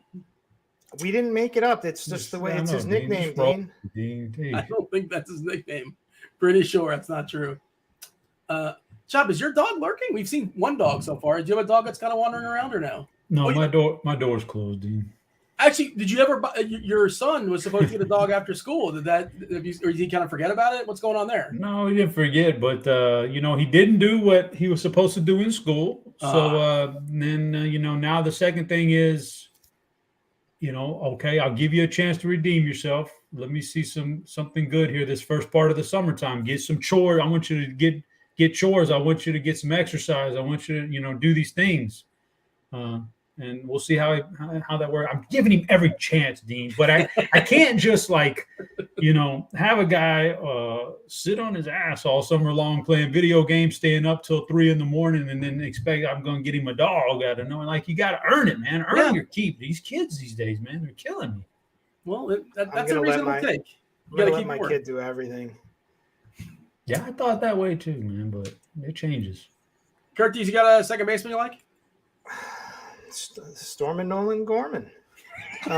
Jake Cronenworth is definitely the top chalk player. I mean, the dude is just on fire right now. Left on left, you don't care, obviously. I don't care. And once you get into that bullpen, for sure. He actually is a pretty good. He hits left-handed pitching pretty well. Brendan Rodgers, he's there. Let's about Baez, he did actually. It's just a tough park for him. He hit the top of the wall yesterday or the day before. It's just so deep out the center there, 420. Yeah. Shout out 420. But Trevor Story, he's just horrible. But as a Boston guy, God, he's just an auto K. But he's in theory, he could have. He's been so bad lately. There's Max Muncy, Jeff McNeil's cheap. Chops boy, Chaz. You didn't talk about Jazz? Oh, is that a game that's not on the Fanduel slate?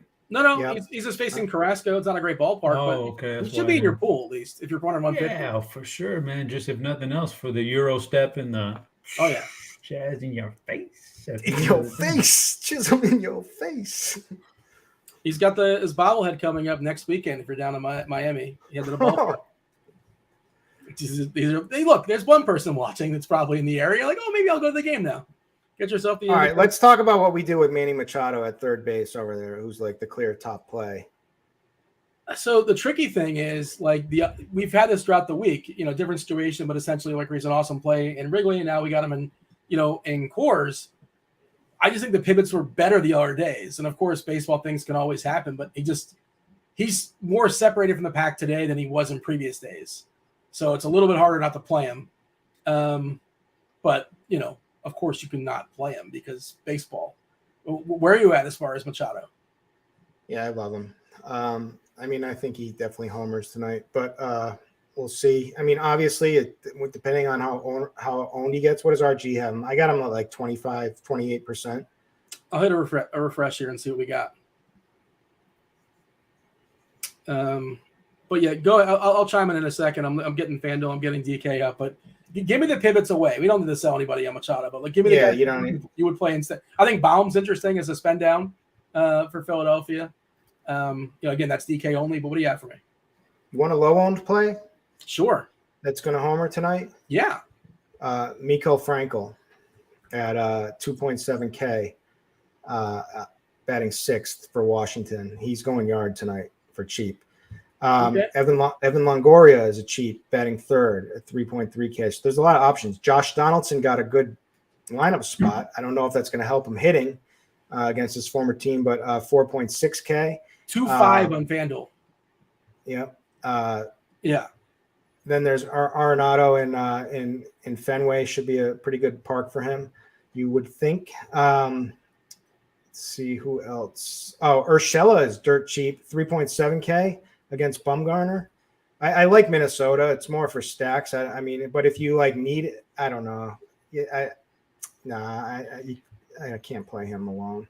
But I like Miranda. If you're going to go a cheap player on Minnesota, give me Miranda. All right. I assume he's in the lineup. I'll let you have him.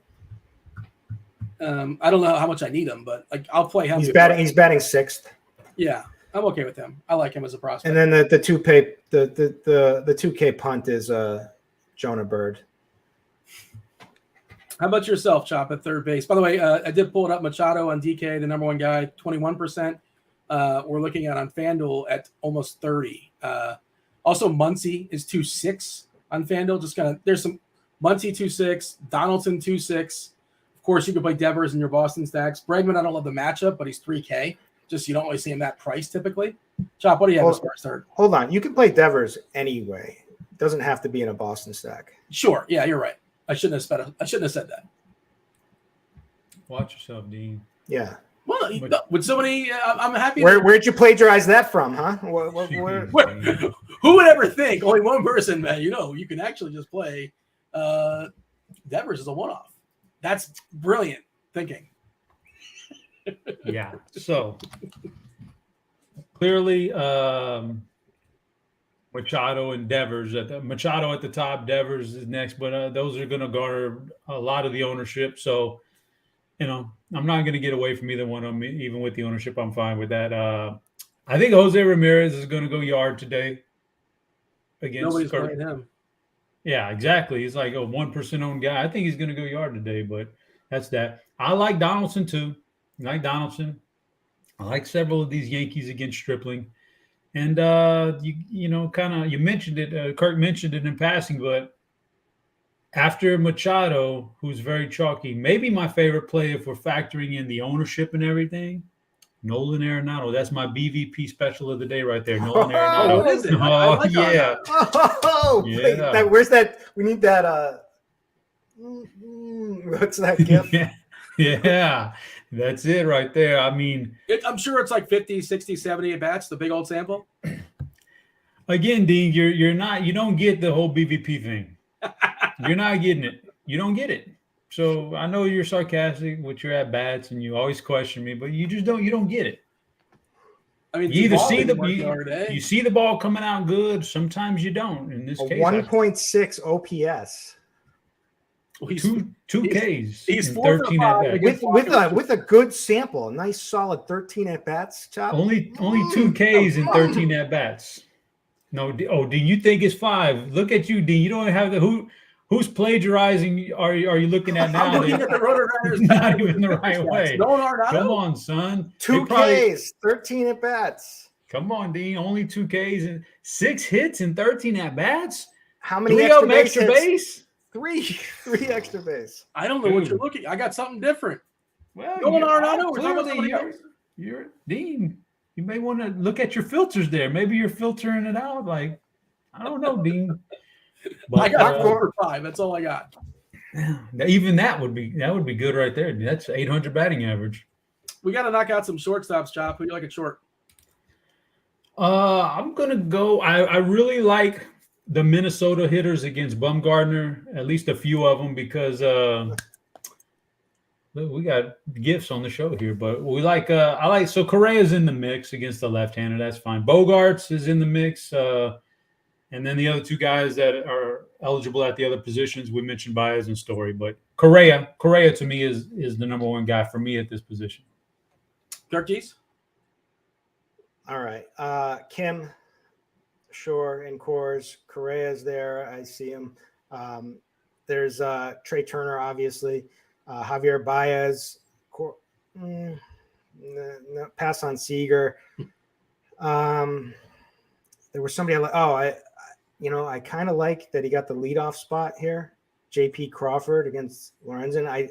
The Angels bullpen is really bad. So if you get cranked, I think Seattle's going to be a good sneaky stack tonight. So I kind of like him, but Chop hit them all. Let's hit up the outfield. But Judge is 3.6 on Fanduel, which seems kind of egregious. We talked about O'Neill earlier at 2.6K on Fanduel. Teoscar Hernandez has been cheap all week on Fanduel at 2.7. Roof is open in Toronto. If you all are wondering if you're concerned about that. Let's get some outfielders here. Curtis, you go first. Kyle Schwarber, because he's cheap and has monster upside against the Nats are pathetic. Philly should go off. I've said that before. So Bryce Harper obviously too as well. Did he make the lineup? I believe Harper's sitting. Okay, so forget that. I missed that. My bad. But Castellanos is in there for cheap like that. I like Byron Buxton. I like Tyler O'Neill for a cheap home run in Fenway. Batting 3,600 is just too cheap for the upside in that park. Aaron Judge is leading off now. You got to like that. Love it. It's tough to get up there at 6,200 when we got cores, but if you're making contrarian lineups, it's funny that Judge is a contrarian play. This is the night to play him. He's not on Fanduel, to be clear. He's 3.6 there. He's cheap over there, 3,600. But on DK, he's not going to get a ton of love at 62. Correct. There's Nelly Boomstick. Should we go? Do we fire up the Boomstick and back to back games here? I believe. Yeah, he's playing. It doesn't take much. He's only hitting. It doesn't take much out of him. Hey, how we saw TJ earlier? He said he had a bachelor party. I don't know if it's his or somebody else's, but hopefully he's enjoying himself this weekend. I saw him in chat. He's got the Spidey bomb. Andre's got his Batman deal going on. Curtis in chat, we have Kid Catastrophe. He wants the good bidet of the day play. You got one of those for the people? The bidet bomb? I don't know. Sure, it's yours now. You want it? That's your the bidet play of the day? Yeah. Man, there's a lot of pressure here. You want to know what it is? And it's cheap. No, this is bad. Should I do it? If you want. And I really feel like Alex Verdugo is going to homer tonight.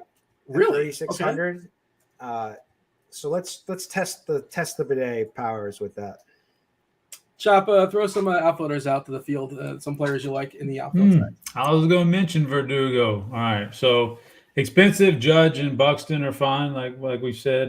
Profar, Jaren Duran against Wainwright. Verdugo, I like that combination right there. Kyle Tucker, off the radar. Jesse Winker, the flirter. Yeah, just off the radar, and one that's really off, less than 1% owned guy right here at least on FanDuel. Dean, what if I told you there was a guy who has a 16% home run rate against a particular pitcher? Wow. A 0% strikeout rate. Oh no. Less than 1% owned. Yeah. Give me a little bit of just a sprinkle of Michael Brantley tonight. When was that home run? He has not had a home run since 1972. It's 2 home runs, Dean. He has 2 home runs against Giolito, believe it or not. Really? Okay. Those numbers don't lie right there. Those numbers are popping to me. They're numbers. I don't know. I mean, I don't. Those numbers are popping to me. Those numbers are popping to me. Okay. I mean, it's interesting that nobody's playing Houston tonight. Just, I understand why they're not, but Jordan, Tucker, Bregman, Altuve, just the entire stack is going to be completely ignored because, Giolito generally not a guy you want to pick on. Is there anything else that we should note? I believe the Crunch Time crew should be knocking on the door, coming in here momentarily. We got chief meteorologist Kevin Roth. You got Dave Potts, author of the $1 Million Musings, myself and Kirk Dees. Both read that on the daily. Chop, I presume you read. You can endorse the musings from the best article for baseball out there for sure. Do you want an update in the poll, by the way, Chopper? Not really. You're at 1%. I'm not at 1%. My opinion is my opinion, sir. I don't. Sheesh. One person voted, probably you. That they did not. Trust me, I don't vote in your polls, Dean, on Twitter. You're too good to vote in a poll? I don't even know if I have you off of mute yet. Oh, have I been on mute? Is that right? Oh, come on, Chop. I'm right here. That's hurtful. You run these crazy polls. I don't want to see that all day long. And your crazy list. In fact, while we're at it here, Dean, let me pull up a list for you. Okay. I got a list for you if you wanna get through with a list here. Let me see if Okay, I can find it. I was making some notes the other day with my buddy Kirk. Is this what you guys do in the Discord when I'm not We around? were just making a few notes. Okay. List of Dean rankings. How about some Dean rankings? So that's I almost did. Okay, when you were getting a little crazy with the Celtics, some Celtic fan stuff, I was like, Chop, I think it's time to do a Dean rankings. Little Dean So rankings. we had What does Jimmy that mean? Dean. I don't, give me an example. You know your rankings, how you always do power rankings. Sure, but like, okay, if they're all about me, like, what are you ranking? Like, No, No, Dean, we're like, ranking Deans, and you're the 9999. maybe James number one, Dean, Jimmy Dean, Dean, I got you. Dean Martin, Jimmy Dean Dean. Norris, Hank from Breaking Bad. I know who Dean Norris is. we made it. I didn't hit send. Disney Dean. You're behind Jimmy Dean Sausage. Oh, that's understandable. I wouldn't fight Dean that. Dean Pritchard, Jeremy Piven from Old School. You're behind that guy too, Dean. Yeah. So Dean, Is there any Deans I'm ahead of by chance? No, that's the whole point. Dean You're dead Warmer? last. How about Dean Warmer from Animal House? You're dead last, Dean sir. Dean Kramer of the Baltimore Orioles. Yeah, no, he's still behind him, especially with that thing on his face. Man, so you're gonna spin it, you're gonna flip it on me. That's unfortunate. Well, you're doing these polls behind my back here. I don't know. It's a two-way street here, bub.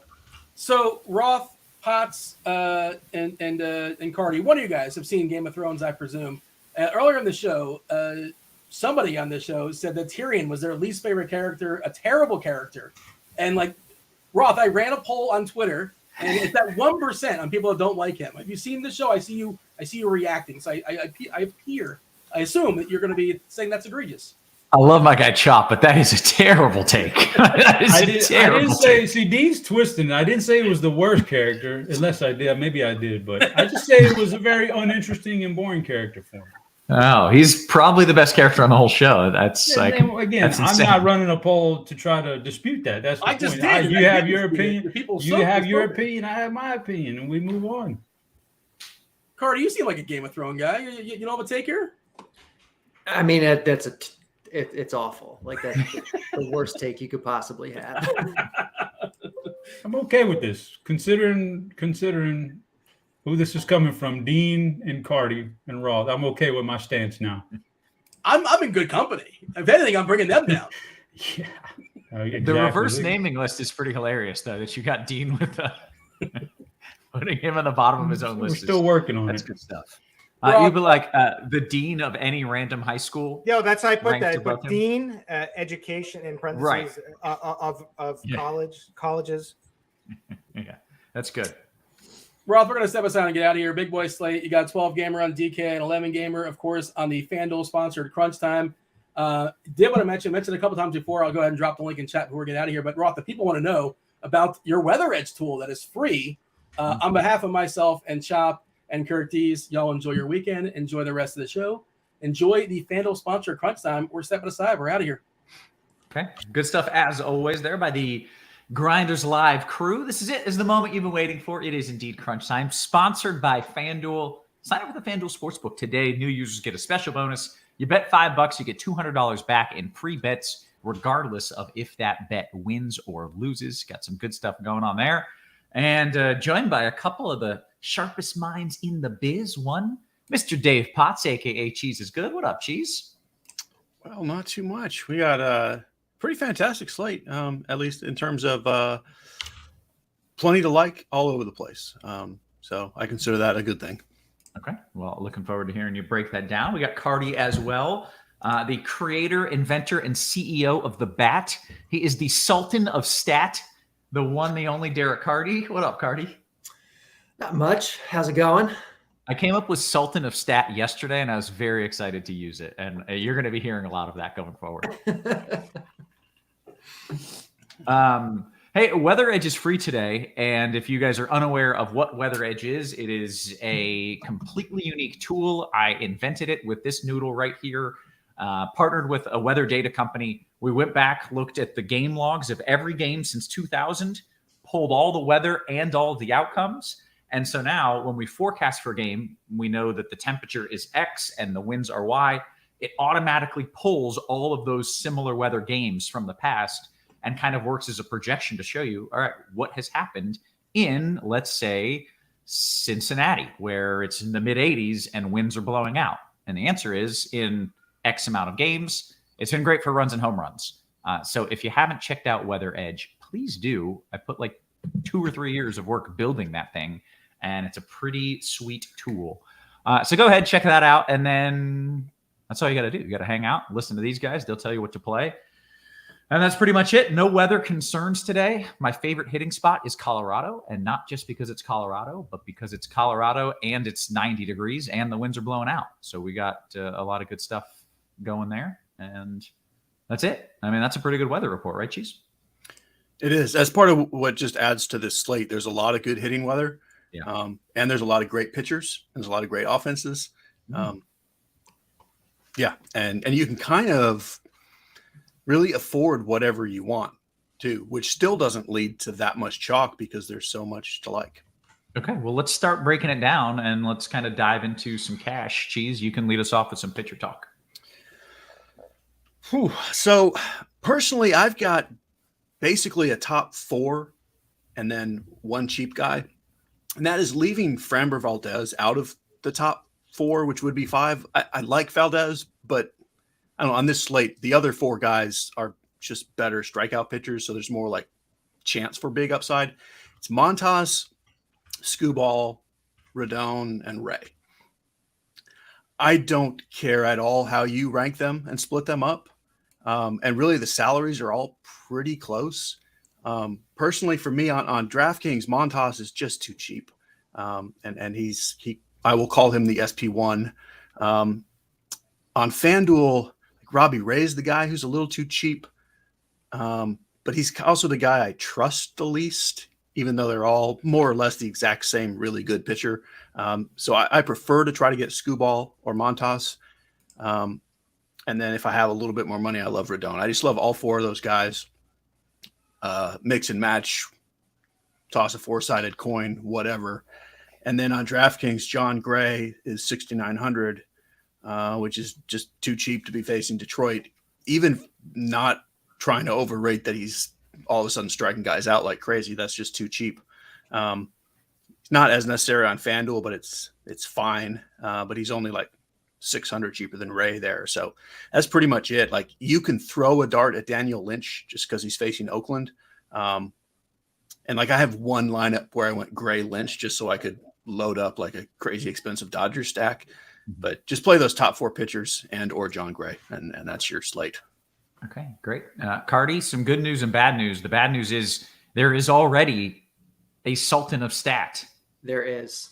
Yeah, I was unaware, but apparently ESPN's fantasy senior baseball writer is the Sultan of Stat. Yeah, I knew it sounded familiar. That's his moniker, I guess, already. So we gotta work on some rebranding. I'll figure out something else. So that's devastating.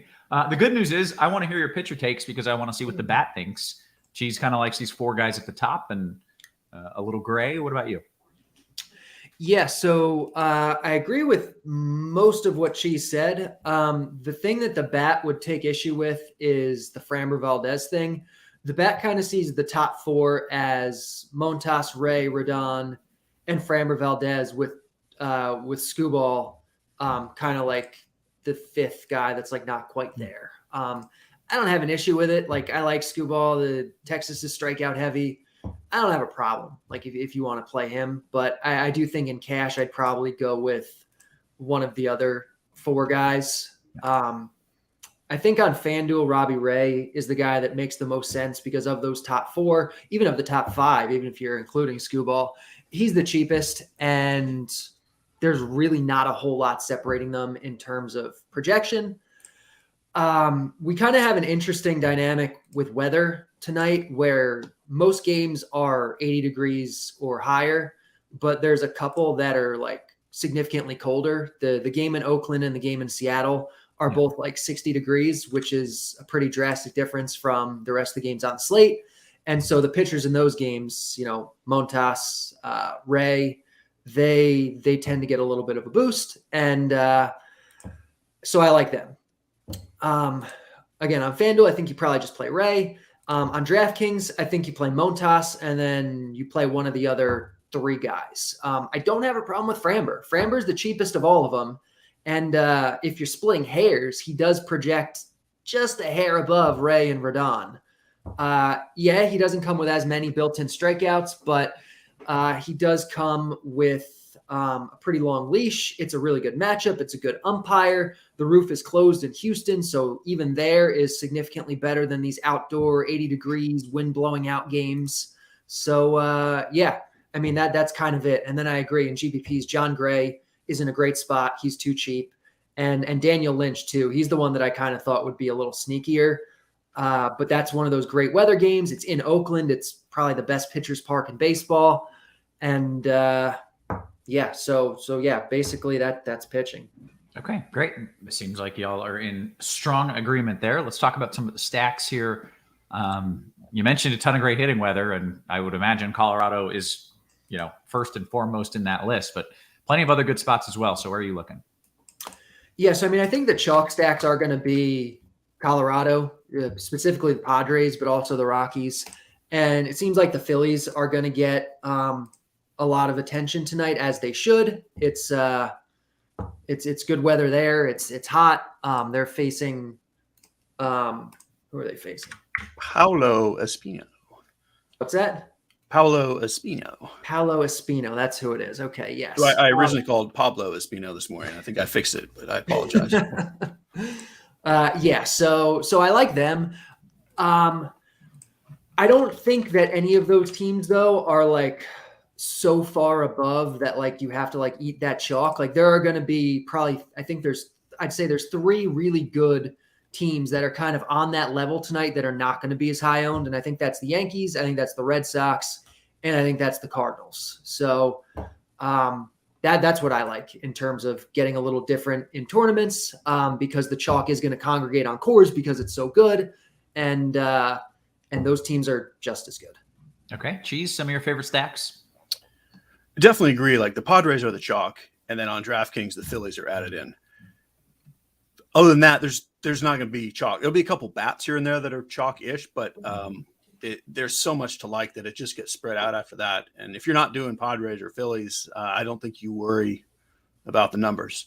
For me, the Cardinals and the Dodgers are my two favorite non-chalk stacks. There's nothing sneaky, but those are the two that I like the best. Totally agree. Red Sox, Yankees, Blue Jays. I meant to say Dodgers too. They're on that list for me also. Yeah. It's a lot of good stuff.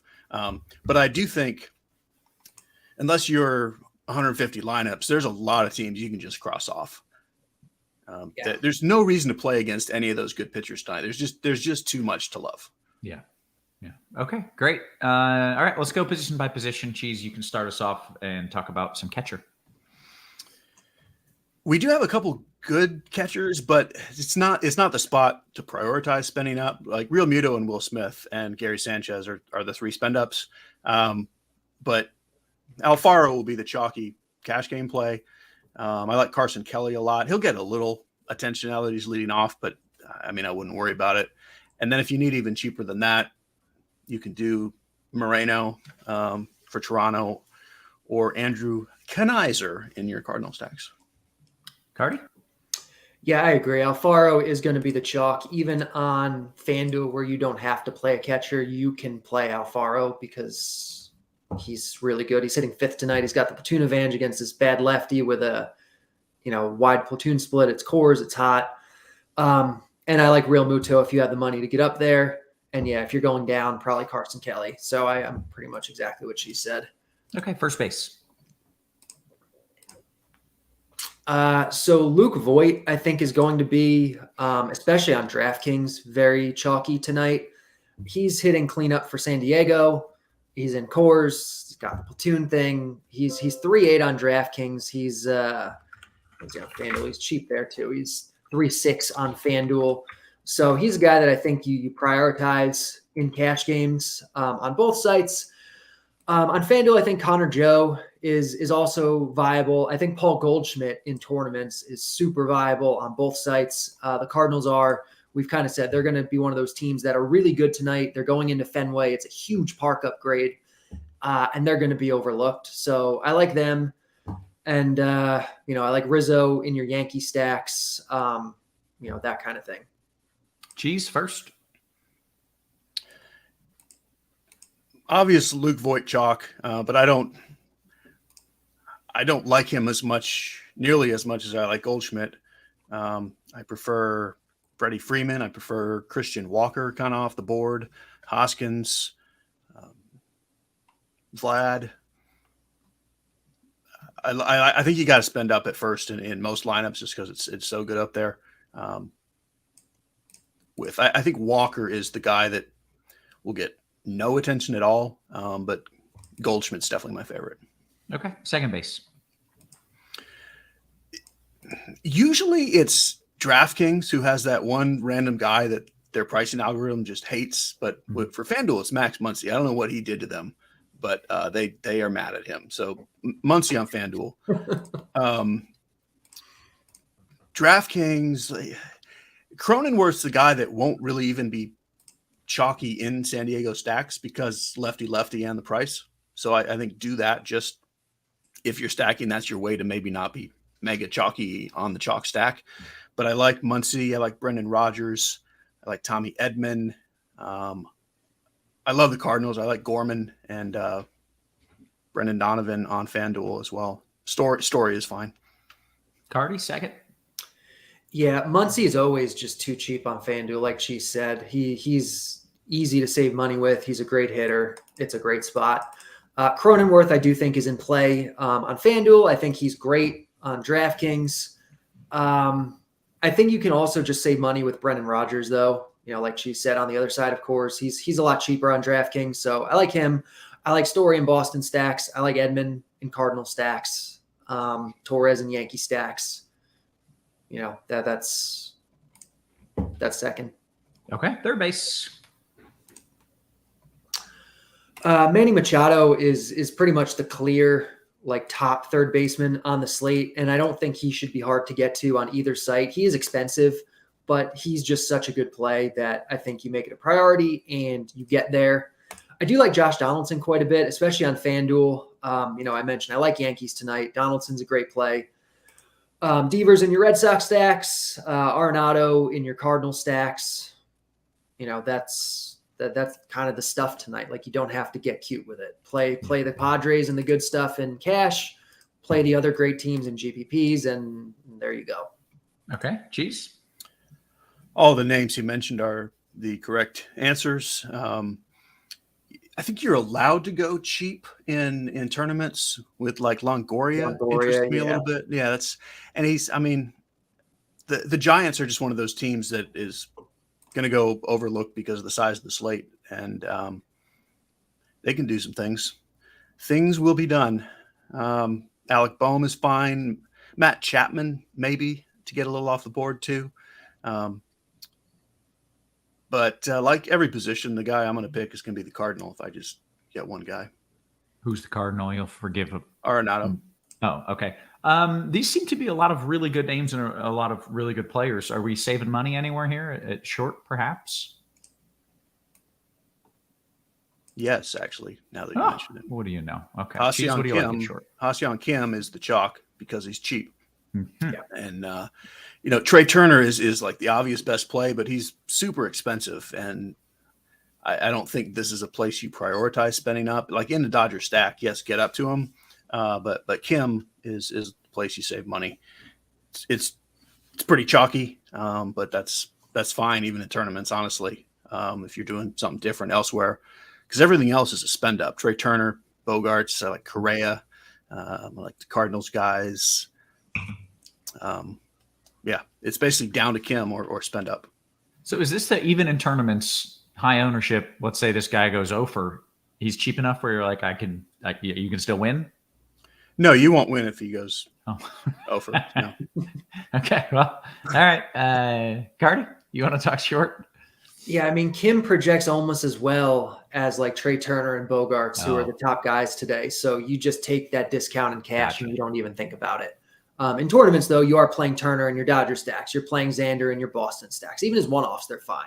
Tommy Edman in your St. Louis stacks. But Kim is just clearly like the best like value play today. Okay. Outfield, Carty, what do you like? And by the way, we got a ton of time. Take your time, Carty. Go through every single play in the outfield that you enjoy. Well, I mean, obviously there are a lot of good outfielders today. Aaron Judge, especially on FanDuel, is a really good play, but on DraftKings, he's viable too. Tyler O'Neill on FanDuel is 2.6K, and we mentioned how much we like these Cardinal plays. Even on DraftKings at 3.6, he's a really good play. On DraftKings, where we have the Phillies game, the outfield is really kind of where the Phillies shine. Kyle Schwarber and Nick Castellanos in particular, I think are really good plays.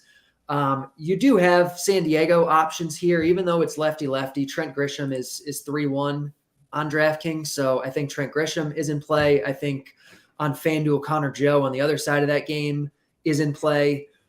We like the Red Sox guys, so Jaren Duran is leading off tonight. He's 2.5 on FanDuel. He's 3-1 on DraftKings.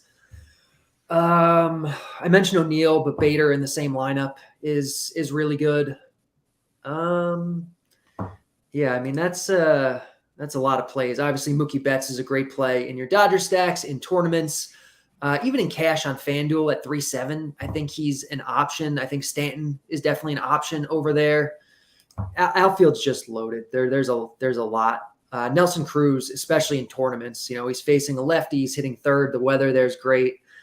So Nelson Cruz, I think, and even Lane Thomas in the same lineup are good options.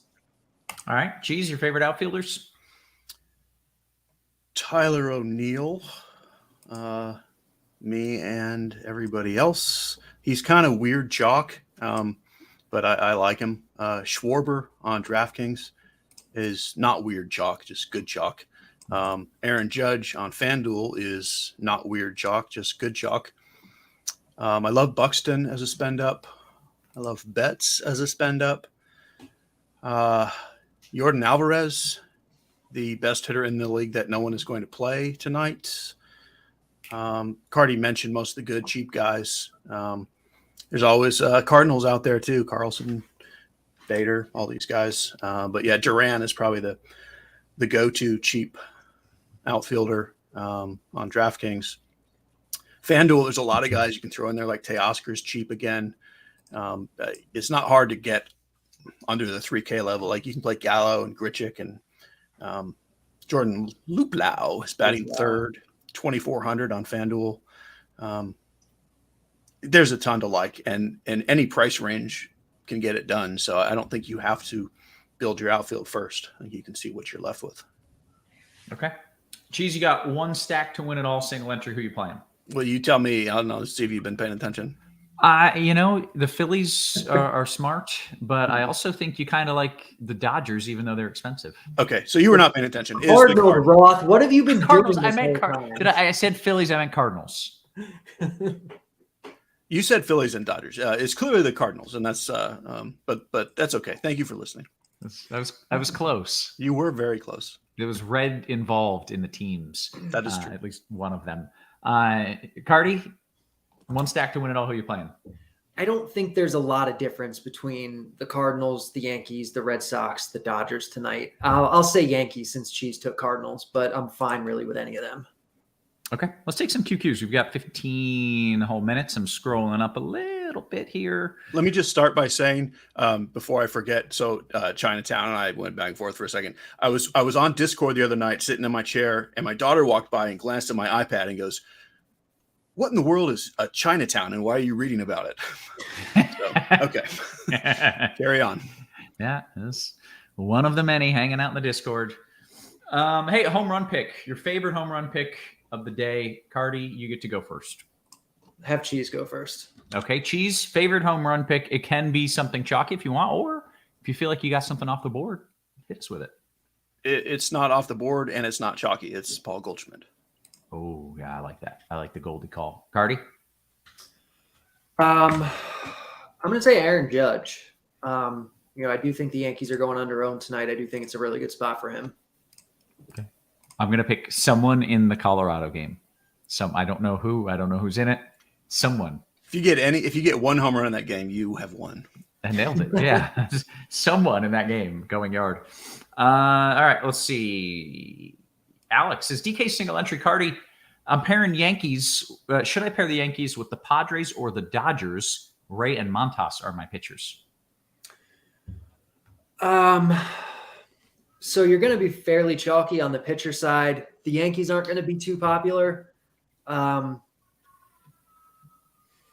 I think if you're going 5 Yankee, I'd say go with the Dodgers. Okay. But you really are probably fine either way. All right. Cheese, FanDuel, single entry, Mookie or Profar? Mookie. Chinatown says DK Cash to both if you'd be so kind. I mean, you're being a bit greedy, but I'll allow it because we just told a nice story about you. Who is at higher risk to get shelled, Rodon or Valdez? And who has the higher upside between those two as well? So now he's asking 2 questions, and he's asking it to both of you. This is a 4-part question. That's pushing it. But anyway, Cheese, you can go first. Yeah, generally speaking, based on skill set, Rodon is always more likely to get blown up, and Valdez is safer. Except tonight, Rodon is facing the Pirates, so I can't really say he's high risk to get blown up. Neither is high risk to get shelled, and Rodon has higher upside. Okay, Carty, anything you want to agree or disagree with there? Yeah, I agree. Rodon is way so much the better pitcher, but Valdez does project a little better tonight. He is cheaper. Yeah, I pretty much echo what she said besides that. Okay, good. Carty, DKGPP with a giant stack being so low owned and 6 lefties starting, can you play 5 of them, or do you need a righty since Peterson and La Stella are high pinch hit risk candidates? I think Giants is getting too cute tonight. We've kind of said it. Like, there's so much to like on this slate. I don't think it's necessary to play kind of a middle team like that. Okay. All right. Aside FanDuel Cash 2v2. Cheese, you like John Gray and Buxton or Robbie Ray and Stanton? In cash, I think I would just play Ray. And even though I prefer Buxton to Stanton slightly, in cash, I would just play Ray. Okay. So Ray Stanton. All right. Carty, DKGPP from the John Tom. Do you want Judge and Yero Munoz or Trout and E. Duran?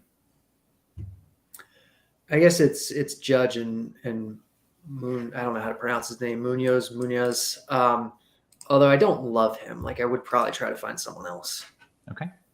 Cheese, Gray at pitcher and stack 4 St. Louis and 4 Boston as a game stack on a FanDuel high dollar single entry, or do I go Rodon at pitcher with 4 Cardinals and 4 Dodgers? I think you like the latter, but I don't know. I do. I mean, I love them both. Those are like the 3 of the best teams, but for me, it's St. Louis, and I like the Dodgers slightly ahead of Boston, and I like Rodon better than Gray. So to me, that's definitely Rodon, Cardinals, Dodgers. I knew that because I've been paying attention. Absolutely, you have. Yahoo is saying D. Lynch isn't playing. The alert just came in a couple minutes ago. Have you guys seen any such thing? And do we care? He's definitely one of the better tournament plays. I haven't seen anything about it yet. Well, we have learned not to just trust random sites because they're wrong a lot. But yeah, I mean, I'm looking on Twitter. I don't see anything at the moment. Okay. If anybody sees something confirmed, go ahead and drop that in the Discord for me, and I will pass it along to everyone else. In the meantime, Cheese, DK Cash, Rajas and Grisham, or Cronenworth and Herrera? Rogers, Grisham.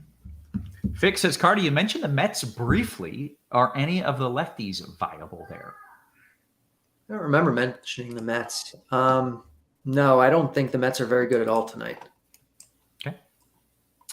Cheese, this sounds disgusting, which probably means we shouldn't do it because both are in agreement. You should only play good plays tonight. But he says this sounds disgusting, but are the A's viable in FanDuel in a big field GPP? No. Yeah. FanDuel GPP. Carter, you want Stanton Judge or Judge Betts? So you want Stanton or Betts? I mean, Betts is better straight up, but I think it depends on the rest of your lineup. But I probably would just take the correlation with Stanton and Judge. Carolina guy says FanDuel single entry. Cheesy's got $2,500 left. Needs a cheapie at second. Over on FanDuel. Need one more dollar for Max Muncy, which is what you want. 25. Yeah. I guess so. Like theoretically, you could play Javi Baez, but I would not. I would play Gavin Lux. Okay, great. If Lynch doesn't play, does that make the Kansas City pitching stack sitch awful? We'd have to know what they're going to do, but I wouldn't go out of my way to attack it. We probably get some sort of bullpen game, which is not ideal. Yeah. All right.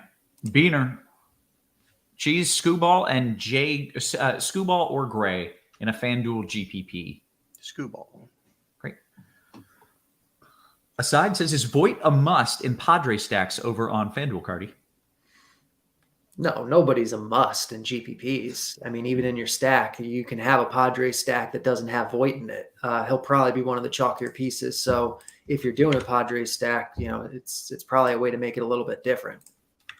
Yeah. Cheese, are you in agreement that like maybe even not playing him is not only not crazy, but maybe a good way to get? Not a must. I'm not even sure you should try to play him.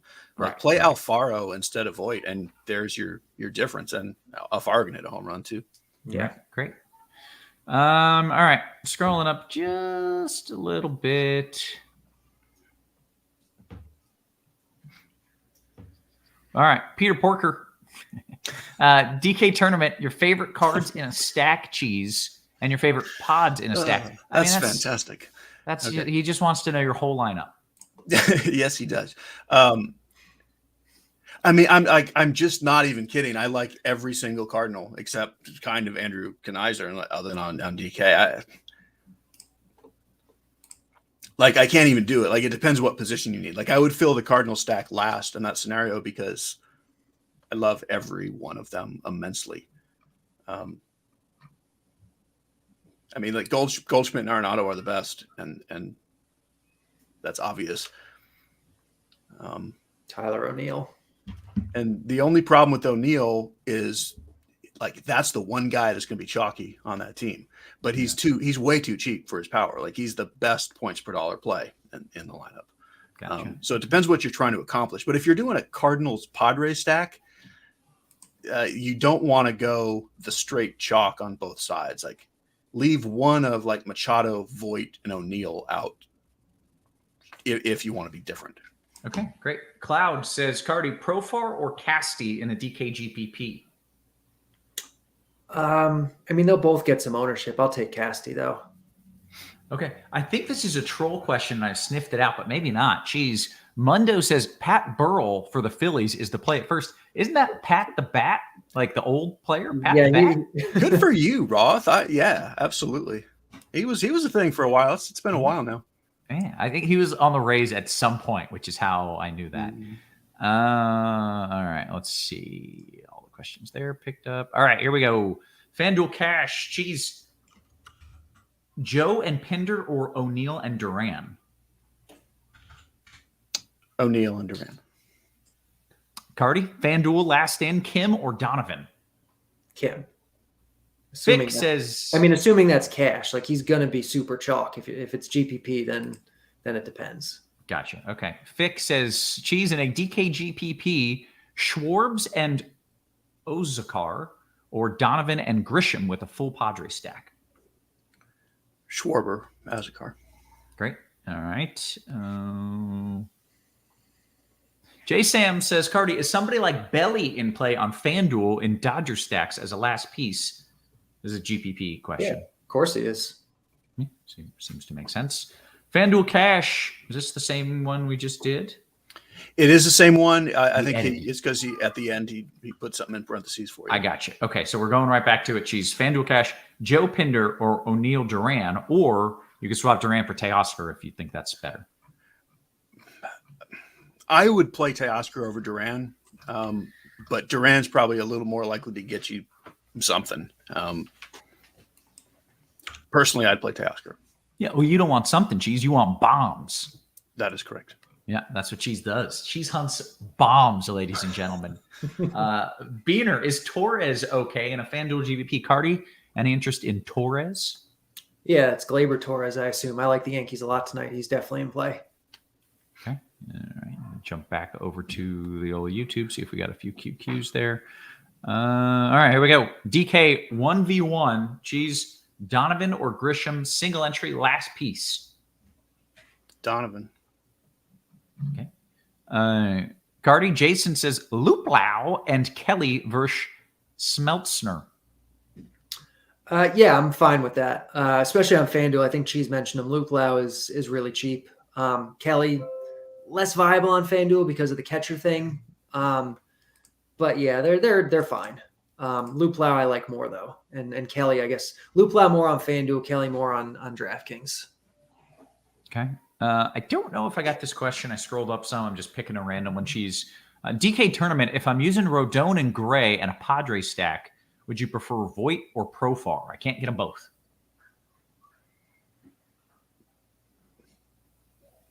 Profar. Okay. Good. Carty, Teoscar, or Duran? Is this? Are we in the same spot? That's the one where he wants Carty's opinion as well. We're going to move on. Beaner. Carty, would you play Carlson and O'Neill in a FanDuel GPP, or would you prefer Duran O'Neill? I mean, Carlson O'Neill, you get the correlation, but Duran is a better play than Carlson. So I guess it's still probably the first one, but it's going to depend a little on the rest of your lineup. Yeah. I think people know the answer to a lot of these. They know it inherently, and they just want to hear you say it. Like there are a lot of times where I'm like, it just depends. Like the answer depends on the rest of your lineup construction. Are you trying to get away from chalk with this, or can you afford to play the chalk? Yeah, that's the key component, and we never really get that context in these questions. Yeah, which is why when we have Blender on these damn shows, you just everyone goes, play whoever you want. I don't know. Well, look at the projections because it matters. All right. No Ohtani tonight. Oh, no Ohtani? Yeah. Angels going with Ward, Ohtani's Trout. base prop today was just insanely bad. It was the worst line I've seen all year, and him not in the lineup breaks my heart. Was it too low? It was the odds you were getting were crazy good. Like they just, it was such a terrible misprice. What did you need him to do? I'm confused. Steal a base. Oh, still but I think you said play in total order bases. to steal a base. Yeah. I thought it was total bases. Okay, I gotcha. So we've got Ward, Trout, Duffy, Rengifo, Stasi, Mars, Lagares, Velasquez, and Mayfield. That sucks. Is there anything interesting there, Cheese, with Ohtani out? I mean, it makes you like Ray more. Like you're definitely playing Ray in cash. I mean, it's still basically just, you can throw a couple darts at Trout because he's Trout, but Ray is a very good play. Yeah. All right. Hey, with that, good timing. We hit a little lock. We'll see if we've got any post-lock QQs. And if not, we'll get out of here. Any word on Lynch? Carty, did you see anything come up there? I haven't seen anything. I mean, We I have haven't no seen reason not to anything, think but it's Lynch. Say that again, Cheese? There's no reason not to think it's Lynch. I mean, MLB.com still has him. There's nothing on Twitter. Like, I don't. Yeah. It's just one site that we should never trust because sites do stupid things. They don't care. I mean, you'll get a notification if something real happens. But for now, Daniel Lynch is listed as the starting pitcher. Great. Okay. All right, Cheese, this one's got to be for you. How many lineups do you have to play? How many lineups do you have to be running out there before you play both Durans? Because, Yeah, so I don't know if you remember, like 2 weeks ago, there was a day when both of them were set up to be chalk, and everyone was making jokes about it, myself, and neither of them made the lineup. It was pretty sad. It was the day that Jaren Duran got sent back down. Yeah. But tonight it's not a thing. No. Did the guy that got sent back down? He's back up though. He's back. Yep. Yeah. He's the Red Sox leadoff guy that everyone's asking about, who's a very good play and too cheap. So we can Duran if we want. It's just not a good move. Right. I mean, they're both playing tonight. It's just that Texas bats are just not necessary tonight. I gotcha. DKGBP. Any trust in Kershaw? That's it. I don't think we did not mention him at all. No, the problem with Kershaw is that we have these other, several guys. I don't even know how many, anywhere from like 4 to 7 guys that are really good plays. And Kershaw is not fully stretched out. He's probably going to throw, the bat thinks 86 is his max pitches. So there's no upside, especially on such a good pitching slate. Okay. Showboat dropping out. Her name is Rio and she dances in the sand. I didn't know that was Jaren Duran. I had no idea who that was. But so apparently Kevin Roth is a huge fan of Duran, but hates Paradise by the Dashboard Light. Paradise by the is that Duran also? No, that's Meatloaf. Yeah, let me tell you, that was terrible. You're terrible. That song was terrible. Cheese, can you admit that song is not very good? Oh, I'm with you, Roth. I don't. That is not my thing. That was terrible. I like the Rio song. I just had no idea who sang it. It just comes on the radio, and I know every word to it, but I was unaware that it was Duran. There you go. Hey, with that, guess what we've done, guys? Have we answered the questions? We answered all the questions. We gave out all the info. And with that, I think it is time to get on out of here. So for Cheese, for Carty, and for our wonderful production crew, always working hard behind the scenes, guys, we appreciate you. We love you. And we will catch you tomorrow. You have been crunched.